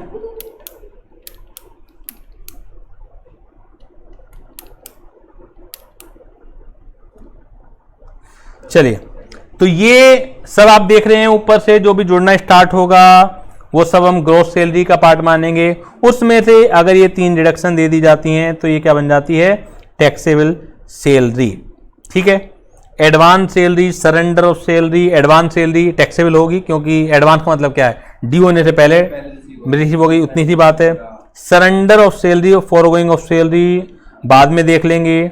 ट्रीटमेंट ऑफ बोनस, चलिए बाद में क्या देखना, अभी देख लेते हैं इसे भी, फिर नए तरीके से शुरुआत करेंगे after the break. Treatment of bonus, जैसे मैंने बताया है कि जो बोनस है वो रिसीव्ड बेसिस पर टैक्सेबल होता है। अब 2 चीजें रह गई हैं, सरेंडर ऑफ सैलरी और फॉरगोइंग ऑफ सैलरी। नाम से ही आपको पहचानना है, वैसे तो सरेंडर और फॉरगोइंग यानी कि दोनों का मतलब छोड़ना होता है, लेकिन लॉजिक ये है अगर सरेंडर वर्ड इस्तेमाल हुआ है, सरेंडर वर्ड इस्तेमाल होता है जब आप गवर्नमेंट ऑफ इंडिया के लिए छोड़ते हैं। अभी जैसे आपने देखा होगा कि पिछले साल कोरोना काल था तो सांसदों ने भी 1-1 दिन की सैलरी या 2-2 दिन की सैलरी अपनी गवर्नमेंट ऑफ इंडिया को दी है, जिससे कि जो वेलफेयर के काम है पब्लिक के, गरीबों के लिए नाश्ता वास्ता पहुंचाना है, खाना पीना पहुंचाना है, गैस पहुंचानी है, वो फ्री में काम हो सके। कोरोना का टीका भी लग रहा है, वो भी फ्री में लग रहा है, तो गवर्नमेंट के ऊपर एक एक्स्ट्रा बोझ पड़ा हुआ है। तो गवर्नमेंट तो एक्स्ट्रा बोझ यहाँ से ले लिए, तो ये अपना अपील करती है, लोग बाग मानवता के नाते छोड़ भी देते हैं। तो चाहे वो पब्लिक सेक्टर एम्प्लॉय हो, चाहे प्राइवेट सेक्टर एम्प्लॉय हो, कुछ भी हो, अगर आपने गवर्नमेंट ऑफ इंडिया के फेवर में छोड़ी है कि ये जो 1 दिन की सैलरी, 1 महीने की सैलरी है, गवर्नमेंट ऑफ इंडिया को चली जाए, तो गवर्नमेंट कह रही है चलो हम उस पर टैक्स नहीं लगाएंगे। इतना बड़ा दिल है गवर्नमेंट का कि उस पर हम टैक्स नहीं लगाएंगे। अदरवाइज सर इसमें क्या बड़ी दिल वाली बात है, ये तो हमारा हक बनता है। भैया हक नहीं बनता, ये समझ लीजिए आप। अगर आप सोच रहे हैं हक की तरह, तो भी मैं फॉरगोइंग ऑफ सैलरी पढ़ाऊंगा, वहां पर भी आपने छोड़ी है अपना हक, लेकिन वहां पर अगर आपको 12 महीने की सैलरी है, 1 महीने की सैलरी आपने किसी और के लिए छोड़ दी अदर देन गवर्नमेंट के लिए, आपने अपने बिहाफ पर कोई समाज सेवी संस्थाएं उन्हें दान दे दी, तो गवर्नमेंट कह रही है पूरे 12 महीने की सैलरी आपकी सैलरी में जुड़ेगी। आप दान दे रहे हैं, पुण्य का काम कर रहे हैं, ठीक है ना, आपने पाप बहुत कर रखे हैं तो पुण्य की भी जरूरत है समय समय पर आपको दान देने की, तो हम क्यों नुकसान बियर करें, उसका टैक्स तो देना पड़ेगा आपको। हमारी कीमत पर क्यों दान दे रहे हो तुम? तो हक की तो ये बात है। कभी आप सोचें कि ये तो बट ऑब्वियस सी बात है कि जब हमें सैलरी मिली ही नहीं, जब हमने सैलरी का राइट छोड़ ही दिया, तो उससे इसमें बता क्या रहे हो? बताना इसलिए जरूरी है कि ये राइट है नहीं। ये गवर्नमेंट कह रही है अगर मुझे छोड़ोगे तुम, सेंट्रल गवर्नमेंट को, स्टेट गवर्नमेंट को छोड़ोगे तो हम छोड़ देंगे कि 12 महीने की सैलरी में तुमने कहा 1 महीने की सैलरी गवर्नमेंट को दान दे दी, गवर्नमेंट वेलफेयर का काम करे, ठीक है? तो गवर्नमेंट कह रही है 1 महीने की तुमने सैलरी छोड़ दी तो हम 11 महीने की सैलरी पे टैक्स लगाएंगे। लेकिन फोरगोइंग ऑफ सैलरी, इसका मतलब अदर देन गवर्नमेंट को छोड़ी तुमने, गवर्नमेंट के अलावा भी तो वेलफेयर के काम है, समाज सेवी संस्थाएं हैं, धार्मिक संस्थान है, उन्हें भी तो आदमी दान देता है। तो गवर्नमेंट कह रही है नहीं, उसके ऊपर तो टैक्स लगाएंगे।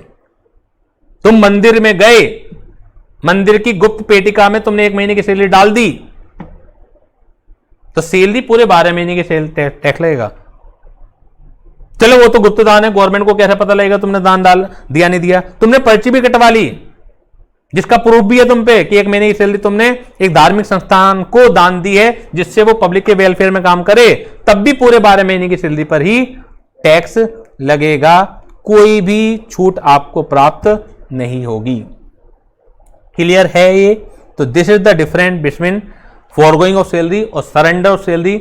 नाम पे मत जाइएगा, अगर काम नहीं बता रखा लॉ मेकर्स ने तो नाम पे जाना है कि सरेंडर ऑफ सैलरी एग्जेम्प्टेड है, फॉरगोइंग ऑफ सैलरी टैक्सेबल है। लेकिन अगर वर्ड इस्तेमाल कर रखा है forgoing of salary in favour of government, यानी कि नाम तो फॉरगोइंग ऑफ सैलरी इस्तेमाल कर रखा है लेकिन काम दे रखा है गवर्नमेंट में, तो भी एग्जेम्प्टी करके आइएगा। लॉ में कभी भी नाम के ऊपर नहीं जाना है, लॉ में जाना है एग्जैक्टली क्या कॉन्सेप्ट है। तो नाम दे रखा फॉरगोइंग ऑफ सैलरी, लेकिन आगे बढ़ा रखा है कि फॉरगो जो की है आपने गवर्नमेंट के फेवर में की है, तो कभी रट लो कि फॉरगोइंग ऑफ सैलरी टैक्सेबल है, सरेंडर ऑफ सैलरी टैक्सेबल नहीं है, जबकि ये रूल नहीं है। ये तो हमें अलग अलग दो चीजों को करना है, तो इसलिए अलग अलग लिख दिया मैंने इस चीज को। दोनों का मतलब तो एक ही है, कॉन्सेप्ट तो ये है कि गवर्नमेंट के फेवर में छोड़ोगे तो टैक्सेबल नहीं है, अदर देन गवर्नमेंट के फेवर में छोड़ोगे तो वो टैक्सेबल है। लेकिन अगर नाम आता है बस इसके अलावा चुप रहती है क्वेश्चन, तो सरेंडर को हमेशा ये मानना है कि गवर्नमेंट के फेवर में छोड़ा हुआ है, इसलिए एग्जाम कर दीजिएगा। और फॉरगोइंग को हमेशा ये मानना है कि अदर देन गवर्नमेंट के लिए छोड़ा हुआ है, तो उसे हमेशा क्या करना है, फिर टैक्सेबल करना है। यहां तक बताइए कोई प्रॉब्लम हो तो जल्दी से बताइए, जल्दी से अपने जवाब भेजिए यहां तक कोई प्रॉब्लम हो तो चलिए अब मिलते हैं आफ्टर द ब्रेक। 10 मिनट का आप ब्रेक ले लीजिए, आप भी थोड़ा सा रिलैक्स कर लीजिए, मैं भी रिलैक्स कर लेता हूं। 10 मिनट बाद मिलते हैं और क्लास को फिर यहीं से स्टार्ट करते हैं। आफ्टर द ब्रेक सभी बच्चों का स्वागत है। देखिए जैसा आपकी स्क्रीन पर दिख रहा होगा, सैलरी के पार्ट्स ब्रॉडली ये 4 पार्टों में मैं सैलरी को डिवाइड करना चाहता हूं। जैसा आपको दिख रहा होगा, अलाउंसेज एक पार्ट है, दूसरा पार्ट है परक्यूरिस्ट के नाम से, तीसरा पार्ट है profit in leave of salary के नाम से, और लास्ट पार्ट है रिटायरमेंट बेनिफिट के नाम से। ये मैंने आपकी सुविधा और अपनी सुविधा दोनों के लिहाज से सैलरी को बांटा है। अब हर एक पार्ट में बहुत सारे अलग अलग कॉन्सेप्ट हैं छोटे छोटे, जैसे अलाउंसेज अभी हम पढ़ के आए हैं, DNS allowance, over time allowance, children education allowance, hostel expenditure allowance, और तमाम तरह के अलाउंसेज हैं। तो पढ़ेंगे हम कि अलाउंसेज के लिए क्या रूल्स एप्लीकेबल होते हैं। लेकिन मोटे मोटे तौर से ब्रॉडली हमने ये 4 हिस्से किए हैं कि सैलरी में क्या क्या चीज़ें हमें पढ़नी है।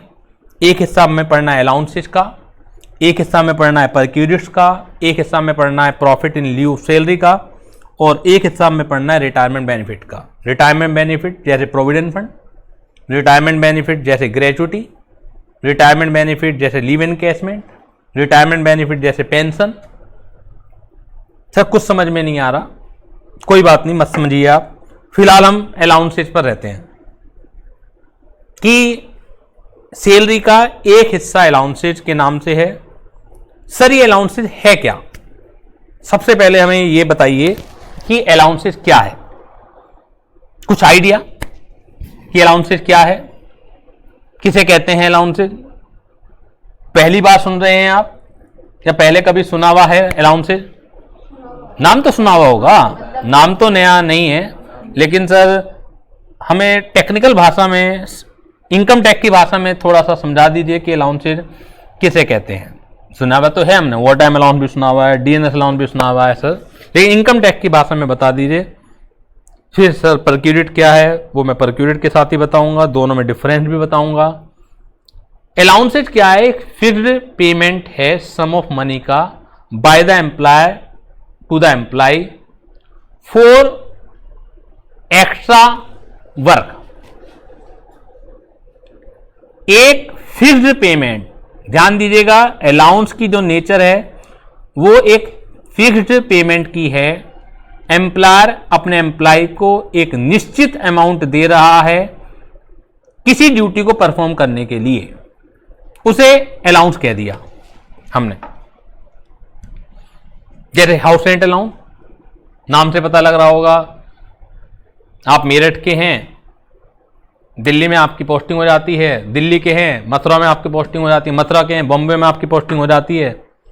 तो कोई भी बंदा अपनी जो मदर प्लेस है उससे जब बाहर जाता है तो वो बहुत सारे कंसिडरेशन पॉइंट रखता है कि मुझे क्या सैलरी मिलनी चाहिए, अरे वहाँ तो मुझे किराए का मकान भी लेना पड़ेगा, अरे वहाँ तो मेरे ये वाले खर्चे भी बढ़ जाएंगे। तो वो अपने एम्प्लॉयर से चाहता है कि वो मुझे उन पेमेंट की पूर्ति कराए। तो अगर आपकी जो डेजिग्नेशन है, आपका जो रुतबा है उस लायक होगा तो आपका एम्प्लॉयर आपको हो सकता है घर के रहने की सुविधा भी दे दे। अब वो कह दे 5,000 रुपये महीने से महीने का किराया ले लीजिए, फिक्स्ड होगा, ये बात समझ लीजिए आप। यानी कि आप 4,000 रुपये में घर ले लें, उससे कोई एतराज नहीं है, वो तो 5,000 रुपये दे रहा है। आप 10,000 रुपये का घर लें तो वो ऐसा नहीं कहेगा आपको कि चलो मैं तुम्हें 10,000 रुपये दे देता हूं। आप अपने दोस्त के घर में फ्री में रह रहे हैं तो उसे कोई प्रॉब्लम नहीं है, वो तो 5,000 रुपये देगा ही देगा। अगर ये नेचर ये वाली है पेमेंट देने की, देखिए अगर उसने कहा जितने का घर आएगा उतना मैं दे देता हूं, घर की तुम टेंशन मत लेना, तुम्हें सैलरी इतनी मिलेगी और घर की सुविधा मेरी तरफ से रहेगी, चाहे मैं किराए पे लेके दूं चाहे मैं तुम्हें दे दूं। अगर वो इस तरह से बोल देता है इस चीज को, तो ये ध्यान रखिएगा वो अलाउंस नहीं है, वो बल्कि परक्यूरेट्स है। यानी कि अलाउंस और परक्यूरेट में जो मेन डिफरेंस होता है, क्योंकि सेम पेमेंट अलाउंस के अंदर भी कैटेगराइज्ड हो सकती है और सेम पेमेंट अंडर परक्यूरेट में भी कैटेगराइज्ड हो सकती है।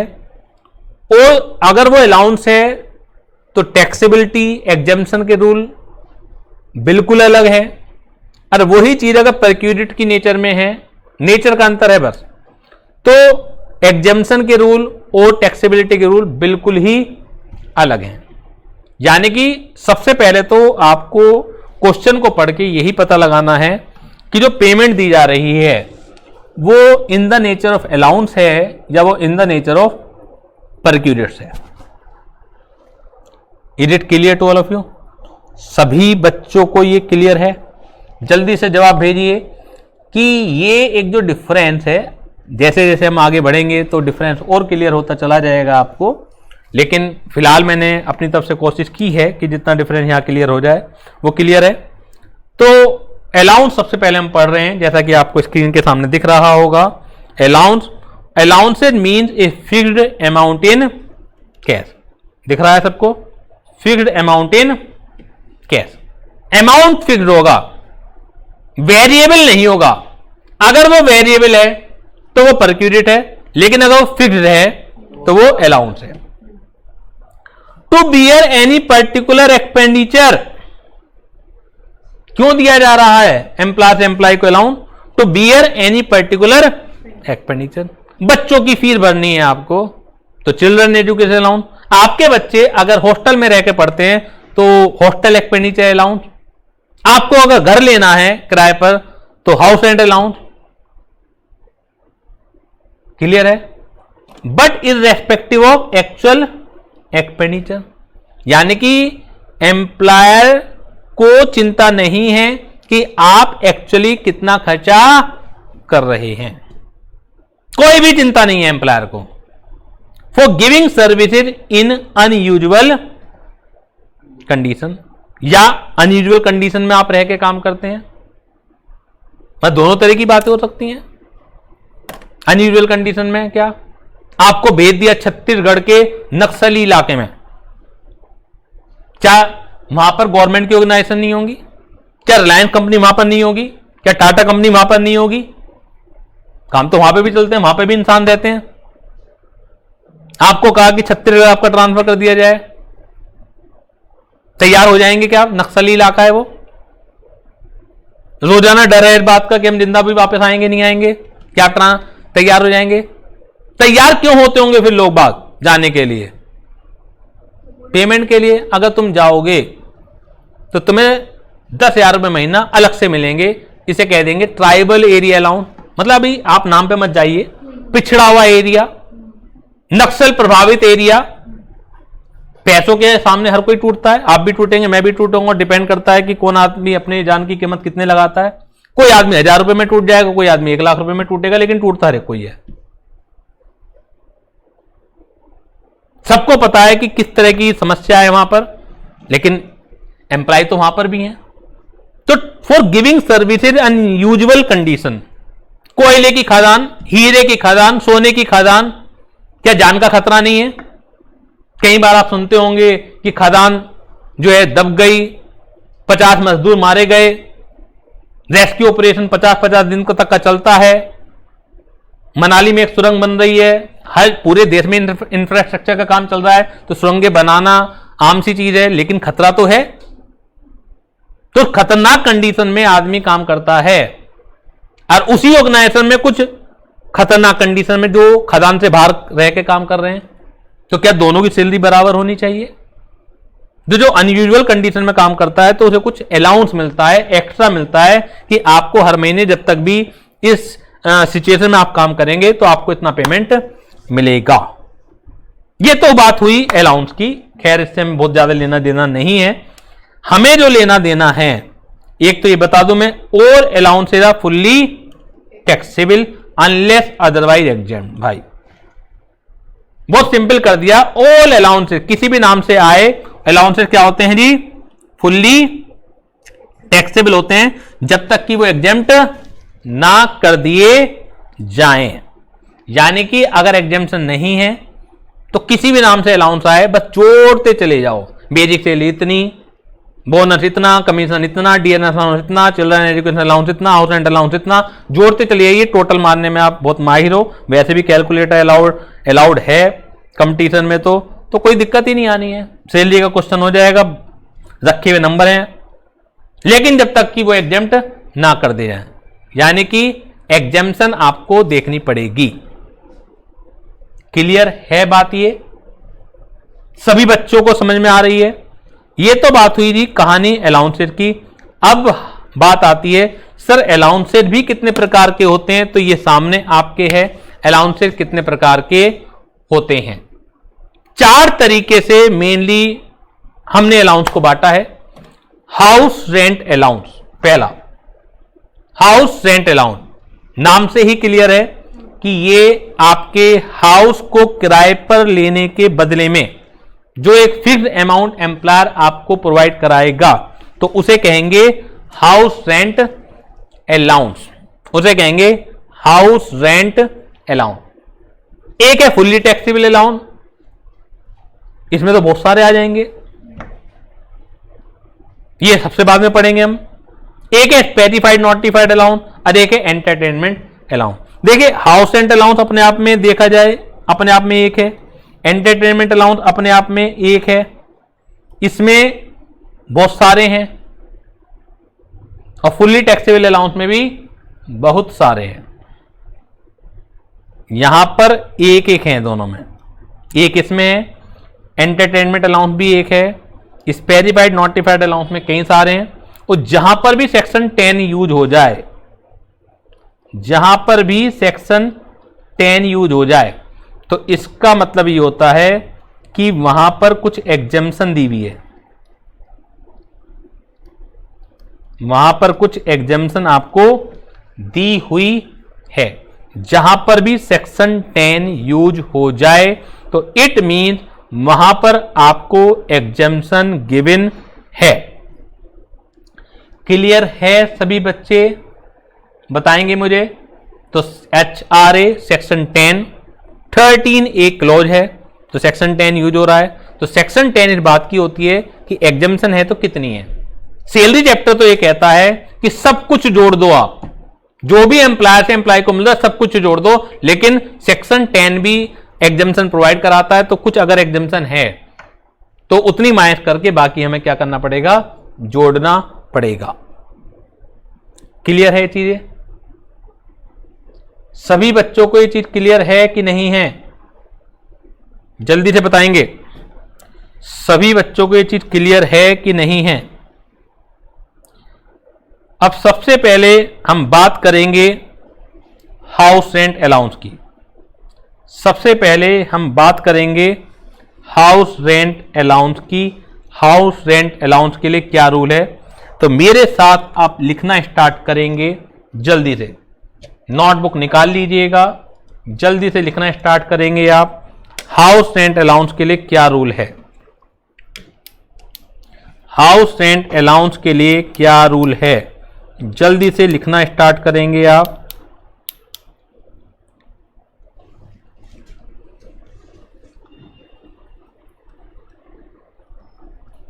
House rent allowance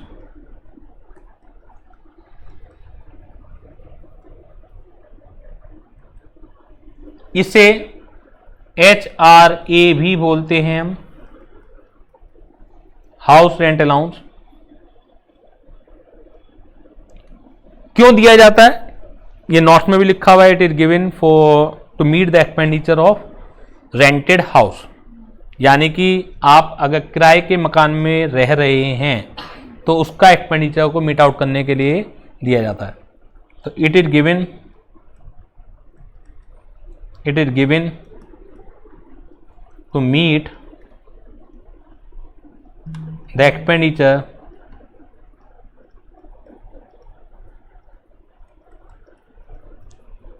it is given to meet the expenditure of rented house. It is given to meet the expenditure of rented house. ये रेंटेड हाउस के एक्सपेंडिचर को मीट आउट करने के लिए दिया जाने वाला अलाउंस है। जैसा कि सैलरी कहती है कि anything given by the employer to the employee is fully included in salary as per section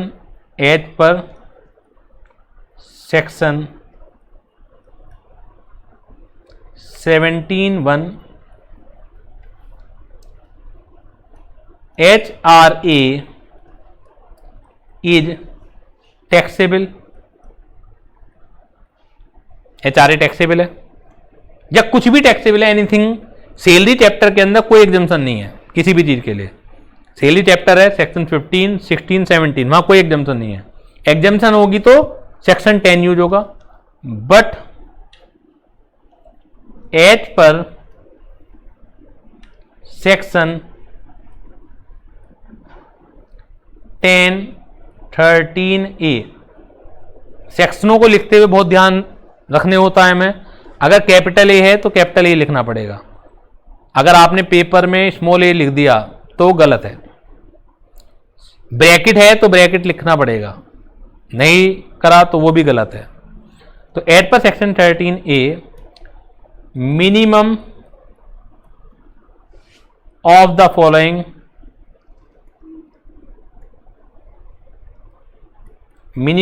following shall be exempt. यानी कि 3 लिमिट में बताऊंगा, 3 लिमिट में से जो भी कम होगा वो क्या है, एग्जेम्प्टेड है। पहला एक्चुअल HRA रिसीव्ड, और ये ऐसा नहीं है कि आपको जो क्रम में लिख रहा हूं यहां पर वही क्रम है, पहले को आप तीसरे नंबर पहुंचा दिए, तीसरे को दूसरे नंबर, उससे कोई फर्क नहीं पड़ता। 3 लिमिट है, तीनों में जौन सा भी कम है वो एग्जेम्प्टेड होगा। यानी कि पहला एक्चुअल HRA रिसीव्ड, ये क्वेश्चन में दिया हुआ होगा कि एम्प्लॉयर आपको क्या अमाउंट दे रहा है, दूसरा क्या है, पहला था एक्चुअल एचआरए रिसीव, दूसरा है रेंट पेड। ये भी आपको क्वेश्चन में दिया हुआ होगा भाई कि आप कितना रेंट पेड कर रहे हैं, दिया हुआ होगा नहीं दिया हुआ होगा, कितना किराए का मकान ले रखा है, -10% ऑफ सैलरी, -10% ऑफ सैलरी, और सैलरी पर लगा दिया गया है स्टार मेरे द्वारा। और थर्ड है 50% of salary, 50% of salary, third है 50% ऑफ सैलरी। 4 बिग सिटी जो इंडिया की हैं, यानी कि दिल्ली, मुंबई और चेन्नई और कोलकाता, कैलकाटा ही लिख दूं चलिए।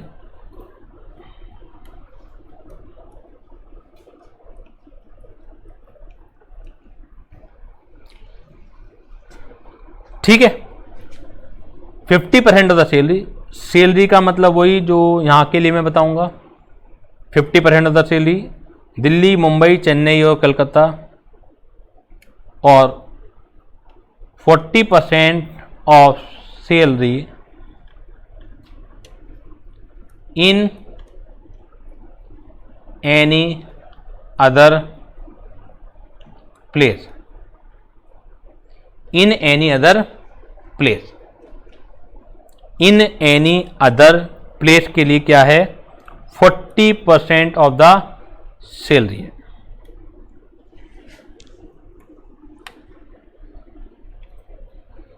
ध्यान, बहुत ज़्यादा ध्यान दीजिएगा, बहुत ज़्यादा कंसंट्रेशन देनी है। छोटे छोटे पॉइंट बहुत सारे हैं इसके अंदर जो आपको समय समय पर परेशान कर सकते हैं, लेकिन अगर एक बार आपको तमीज आ गई कि कैसे पढ़ना है हमें टैक्स को या किसी भी लॉ को, तो वो फिर परेशानी नहीं रहती है, वो परेशानी मज़े में बदल जाती है कि इतने समय के बाद हमें कम से कम लॉ पढ़ने की, टैक्स पढ़ने की तमीज आ गई है। क्योंकि एक बार तमीज विकसित हो जानी चाहिए, बार बार आप लोग मेरे पास तो आएंगे नहीं। आज जो आप पढ़ रहे हैं मेरे से, आज से 3 साल बाद, 4 साल बाद आप प्रोफेशनल होके बाहर निकलेंगे, जब तक सारा का साया कायाकल्प हो चुका होगा पूरे टैक्सेशन सिस्टम का। फिर आप इंटरव्यू देने जाएंगे तो क्या आप मेरे से तब भी कोचिंग लेंगे कि सर क्या अमेंडमेंट आ गए हैं बता दीजिए, हमसे कोई पुराना लो थोड़ी हो जाएगा। एक बार तमीज विकसित हो जानी चाहिए, माइंड विकसित हो जाना चाहिए, उसके बाद किताबें आपकी सहयोगी होंगी, किताबें ही आपकी मास्टर होंगी, उन्हीं को पढ़ना है आपको। हम लोग एक्चुअली कोचिंग के इतने ज़्यादा गुलाम हो चुके हैं, और ऐसी कोचिंग के कि रटने वाली कोचिंग के, कि हमें बिना उसके कुछ समझ नहीं आता है। कोचिंग की नीड जरूर है, लेकिन इनडेफिनेट टाइम तक नहीं है।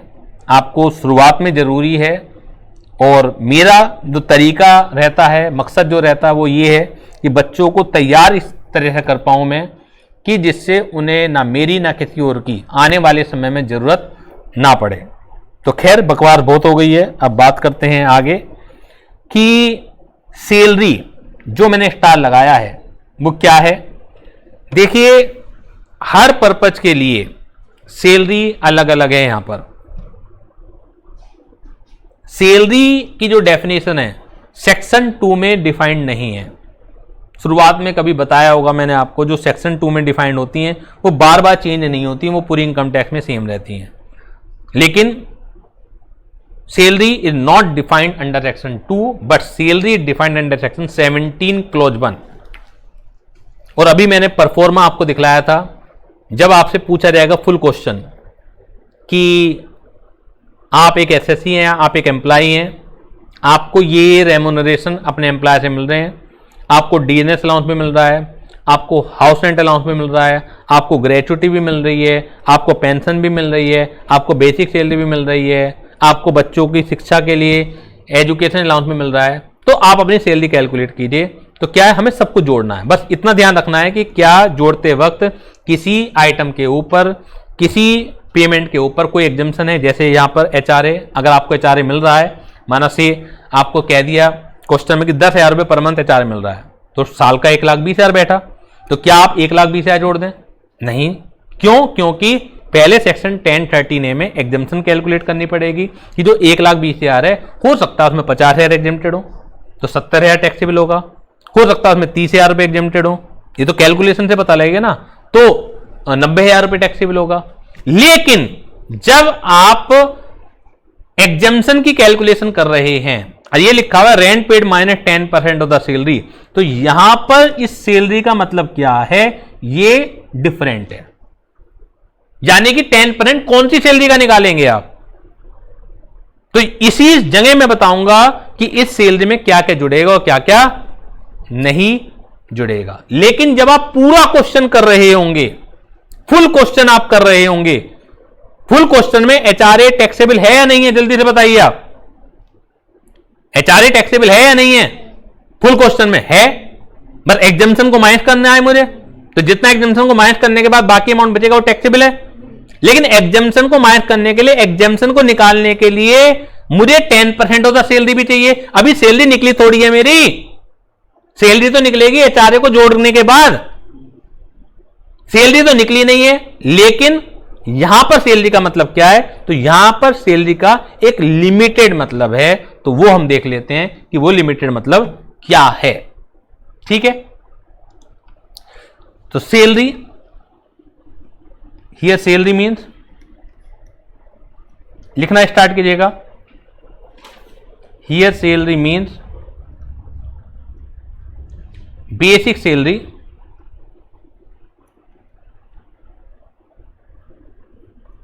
Basic salary, dearness allowance, DA लिखा है मैंने शॉर्ट में, डियरनेस अलाउंस, इसके ब्रैकेट में कंडीशन भी है, हमेशा नहीं है, not always. If it is included,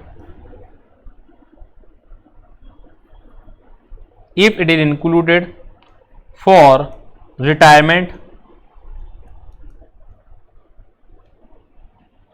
benefit,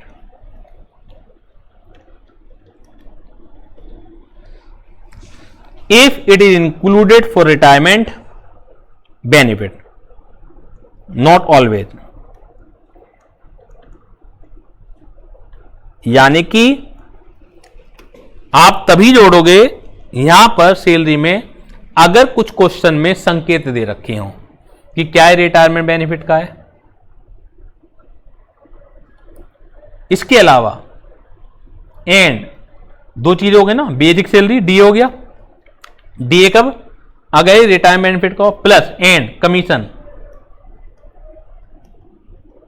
plus commission, इसमें भी शर्त है if it is given, it is given fixed percentage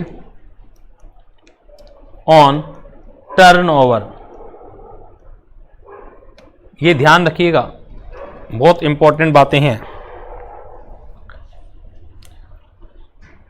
question के साथ साथ मैं समझाऊंगा आपको। If it is given as a fixed percentage on turnover. दूसरी बात,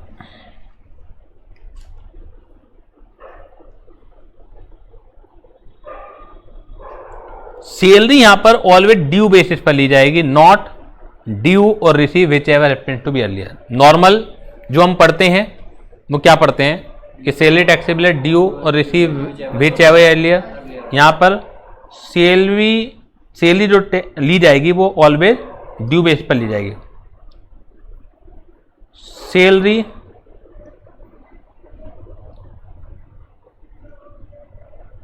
always taken on due basis, ये बहुत इंपॉर्टेंट बात है। Salary always taken on due basis, salary हमेशा ड्यू बेसिस पर ली जाएगी। अभी हमने जो ऊपर की 3 कंडीशन पढ़ी हैं, minimum of the following shall be exempt. Minimum of the following shall be exempt. पहला एक्चुअल HRA रिसीव्ड, दूसरा rent paid minus 10% of the salary, तीसरा 50% अगर 4 शहरों में, बाकी 40%। अभी तो आपको फंसा हुआ नहीं लग रहा, फंसते हुए नजर नहीं आ रहे हो। मैं एक आपके सामने एग्जाम्पल लेता हूं। If you are residing in Ghaziabad and working in Delhi, क्या गाजियाबाद से लोग बाग दिल्ली अप डाउन नहीं करते हैं? If you are residing in Gurgaon but working in Delhi, तो व्हाट परसेंटेज 50 और 40 कौन सी यूज होगी? 50 और 40 कौन सी यूज होगी? इट मीन्स, यानी कि इंपॉर्टेंट फैक्टर है कि 50 या 40 जो लेना है वो वर्किंग प्लेस का लेना है या रिजाइडिंग प्लेस का लेना है। समझ में आ रही है? जो घर बैठ के क्लासेज का मजा ले रहे हैं, और पेन ड्राइव वाले भी सोचिए, जो लोग पेन ड्राइव से लेते हैं क्लासेज, कि रिजाइडिंग प्लेस इंपॉर्टेंट है या वर्किंग प्लेस इंपॉर्टेंट है। तो कुछ बच्चे कह रहे हैं वर्किंग प्लेस, कुछ बच्चे कह रहे हैं रिजाइडिंग प्लेस। तो मेरा आंसर है रिजाइडिंग प्लेस। तो रिजाइडिंग प्लेस का इंपॉर्टेंट है, यानी कि 50 या 40 आपको जहां रहते हैं वो वाला लेना है, ना कि वर्किंग प्लेस लेना है। क्वेश्चन आपको फंसाएगा। तो जब तक आपको अच्छी तरह कॉन्सेप्ट क्लियर नहीं होंगे तो आप फंस के रह जाएंगे। तो लिखते हैं residing place is important, not a working place.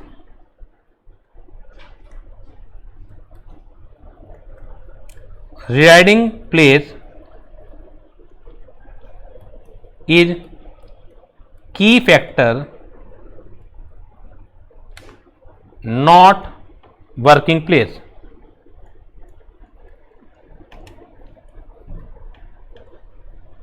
residing place is key factor, not working place।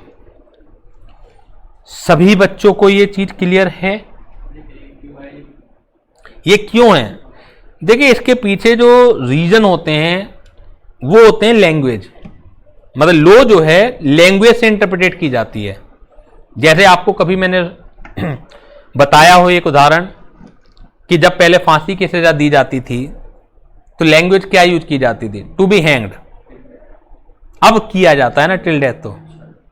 तो जब टू बी हैंग्ड किया जाता था तो मोतीलाल नेहरू ने एक बार इसी लैंग्वेज को पकड़कर, कि देखिए आपने लिखा हुआ क्या है, तो लिखा हुआ था टू बी हैंग्ड, ठीक है। तो उन्होंने अपना दिमाग लगाया।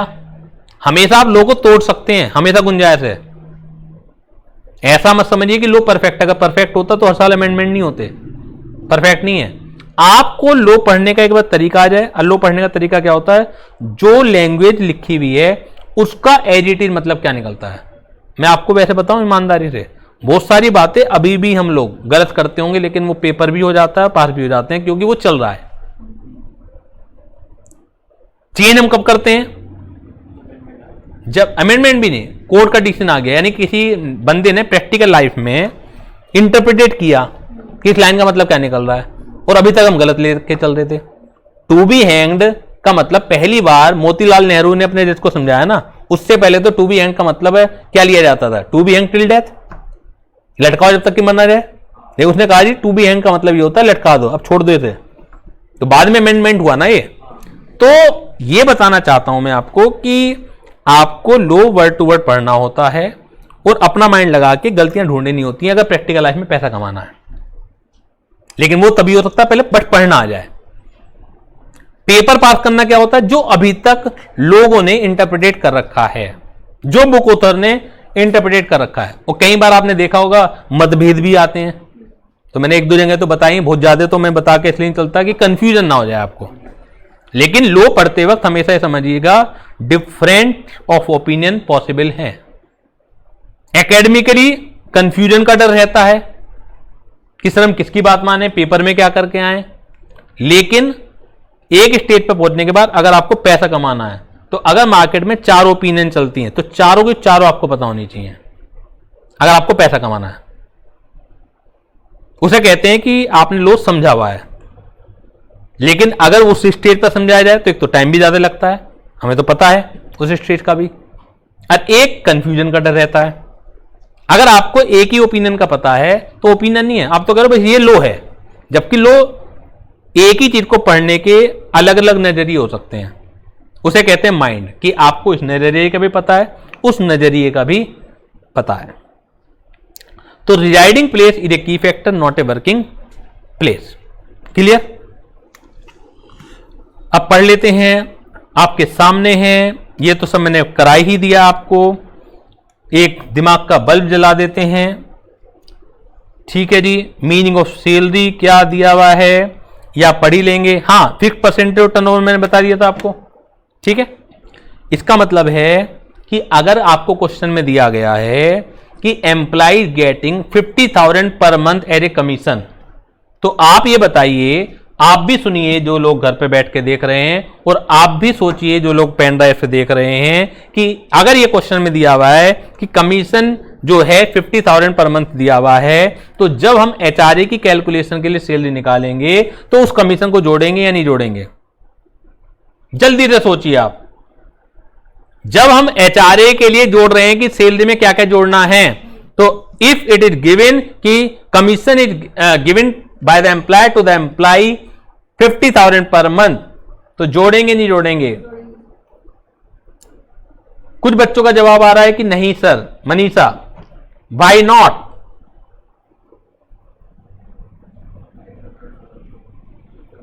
Why not? जल्दी से बताइए। मनीषा का जवाब आया बिकॉज इट्स फिक्स्ड अमाउंट। अगर आप सामने होती तो आपको इनाम जरूर देता मैं मनीषा। बहुत सारे सिचुएशन में मैंने देखा है कि आप पहले से ही इंटरप्रेट कर लेती हो लैंग्वेज को। देखिए मैंने क्या लिखवाया है। लो जो है कहानी किस्सों की तरह नहीं है। मैं पढ़ाऊंगा कुछ, लिखोगे कुछ, समझोगे कुछ, आप जैसे बाकी सब्जेक्टों में करते हो। वैसे तो अब जितना भी है लो, और लो के ऊपर ही सारे का सारी ब्रांचेस खुली हुई हैं, तो सारे सब्जेक्ट ही देखा जाए लो के ऊपर बेस्ड है। हर सब्जेक्ट इतना टेक्निकल है, लेकिन हम ध्यान देते नहीं हैं। इसलिए मैं कहता हूं कंसंट्रेशन इज वेरी इंपॉर्टेंट। मैंने लिखवाया था फिक्स परसेंटेज ऑन टर्नओवर, ये है fixed amount, there is difference. अगर मैं कहता हूं employee is given 5% commission on turnover, then it will be included, क्योंकि परसेंटेज फिक्स्ड है। अब मेरे केस में क्या था, अमाउंट फिक्स्ड है,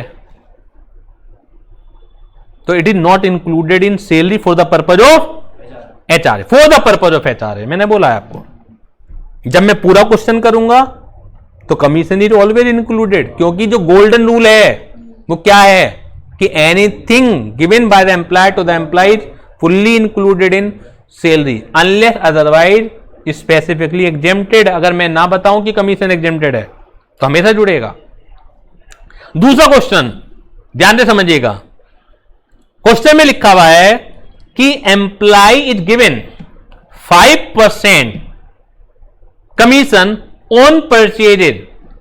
परचेज मैनेजर है एम्प्लॉय, तो जितनी भी परचेज करता है वो, तो एम्प्लॉय को 5% कमीशन दिया जाता है। बताइए जुड़ेगा नहीं जुड़ेगा? परसेंटेज फिक्स्ड है।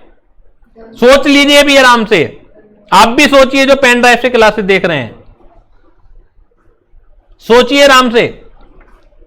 मनीषा का जवाब फिर नहीं आया, आप बताइए। अच्छा उसका नहीं आया तो इसलिए भी आप नहीं देंगे क्योंकि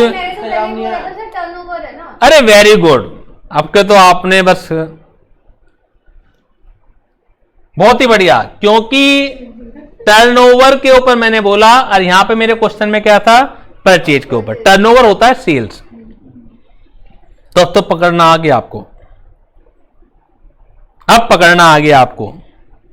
और जब पकड़ना आ जाएगा आपको तो इंटरेस्ट क्रिएट होना स्टार्ट होगा, फिर आप कंसंट्रेशन को लूज नहीं करेंगे अपनी।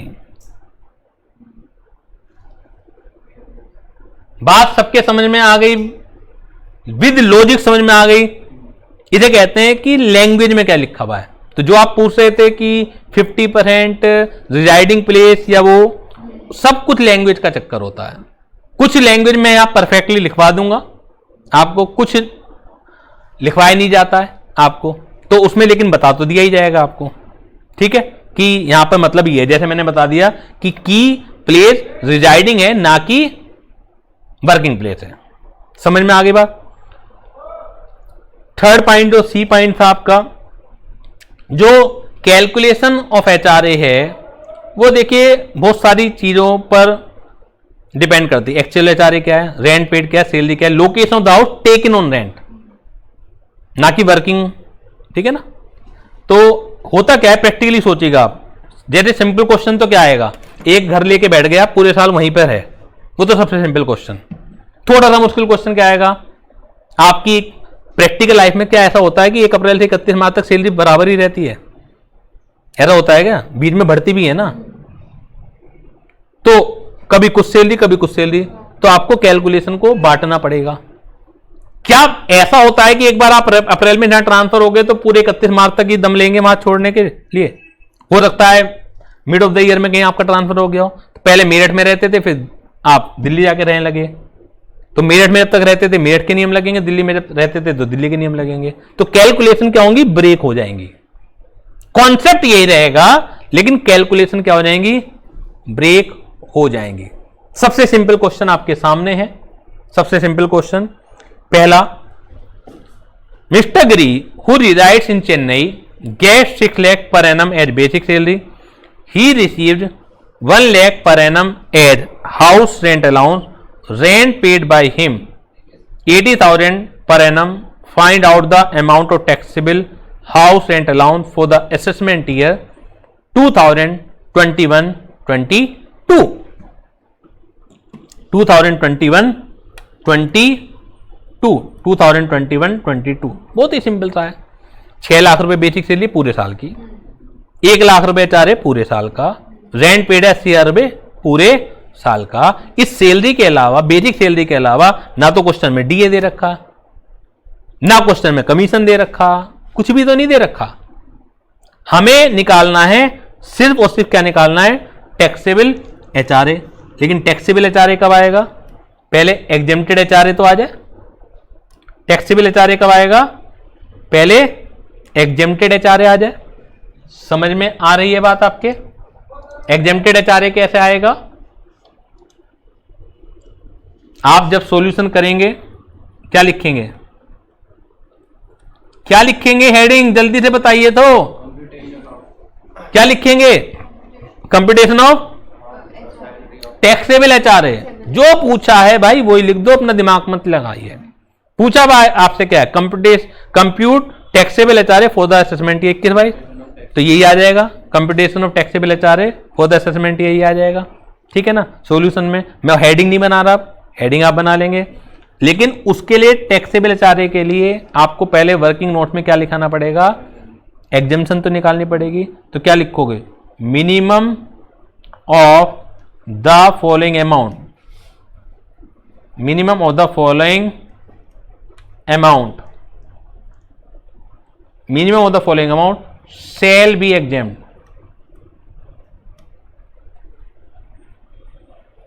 Minimum of the following amount shall be exempt.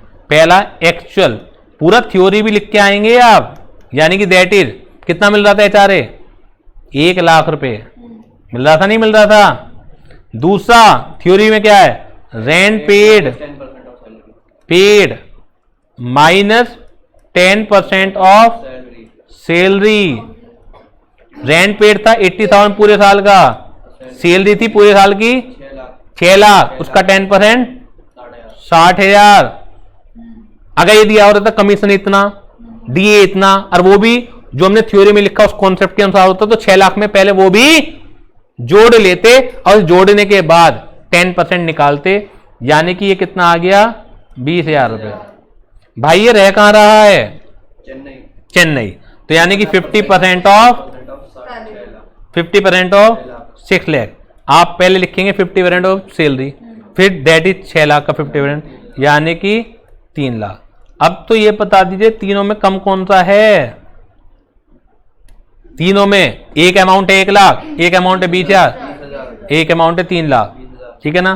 तो exempted HRA, exempt HRA that is 20,000। अब टैक्सेबल क्या निकलेगा ये भी तो बता दो। टैक्सेबल HRA बता दो भाई, बता दो कैसे निकलेगा टैक्सेबल HRA। नालायकों बता दो टैक्सेबल HRA कैसे निकलेगा।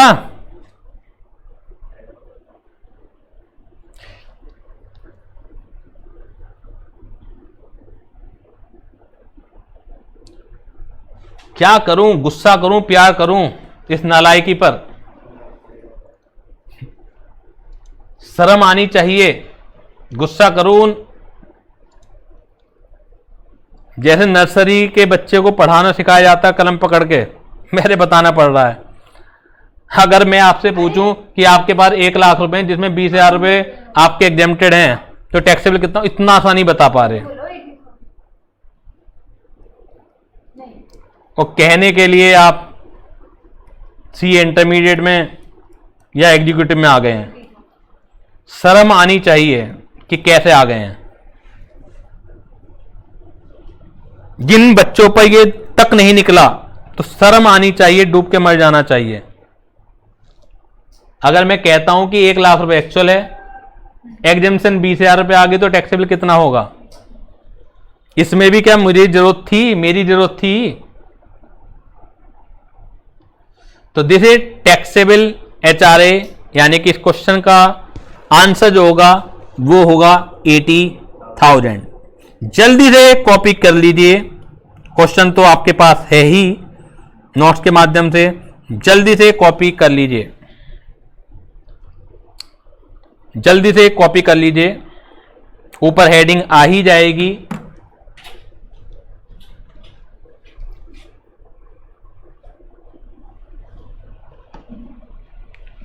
जल्दी से कॉपी कर लीजिए।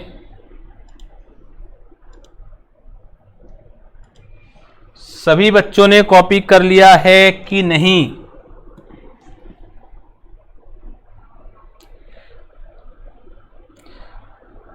अब ये 3-4 क्वेश्चन और हैं HRA के, कराने तो मुझे ही पड़ेंगे, ये मुझे मालूम है, लेकिन आप ट्राई जरूर करेंगे।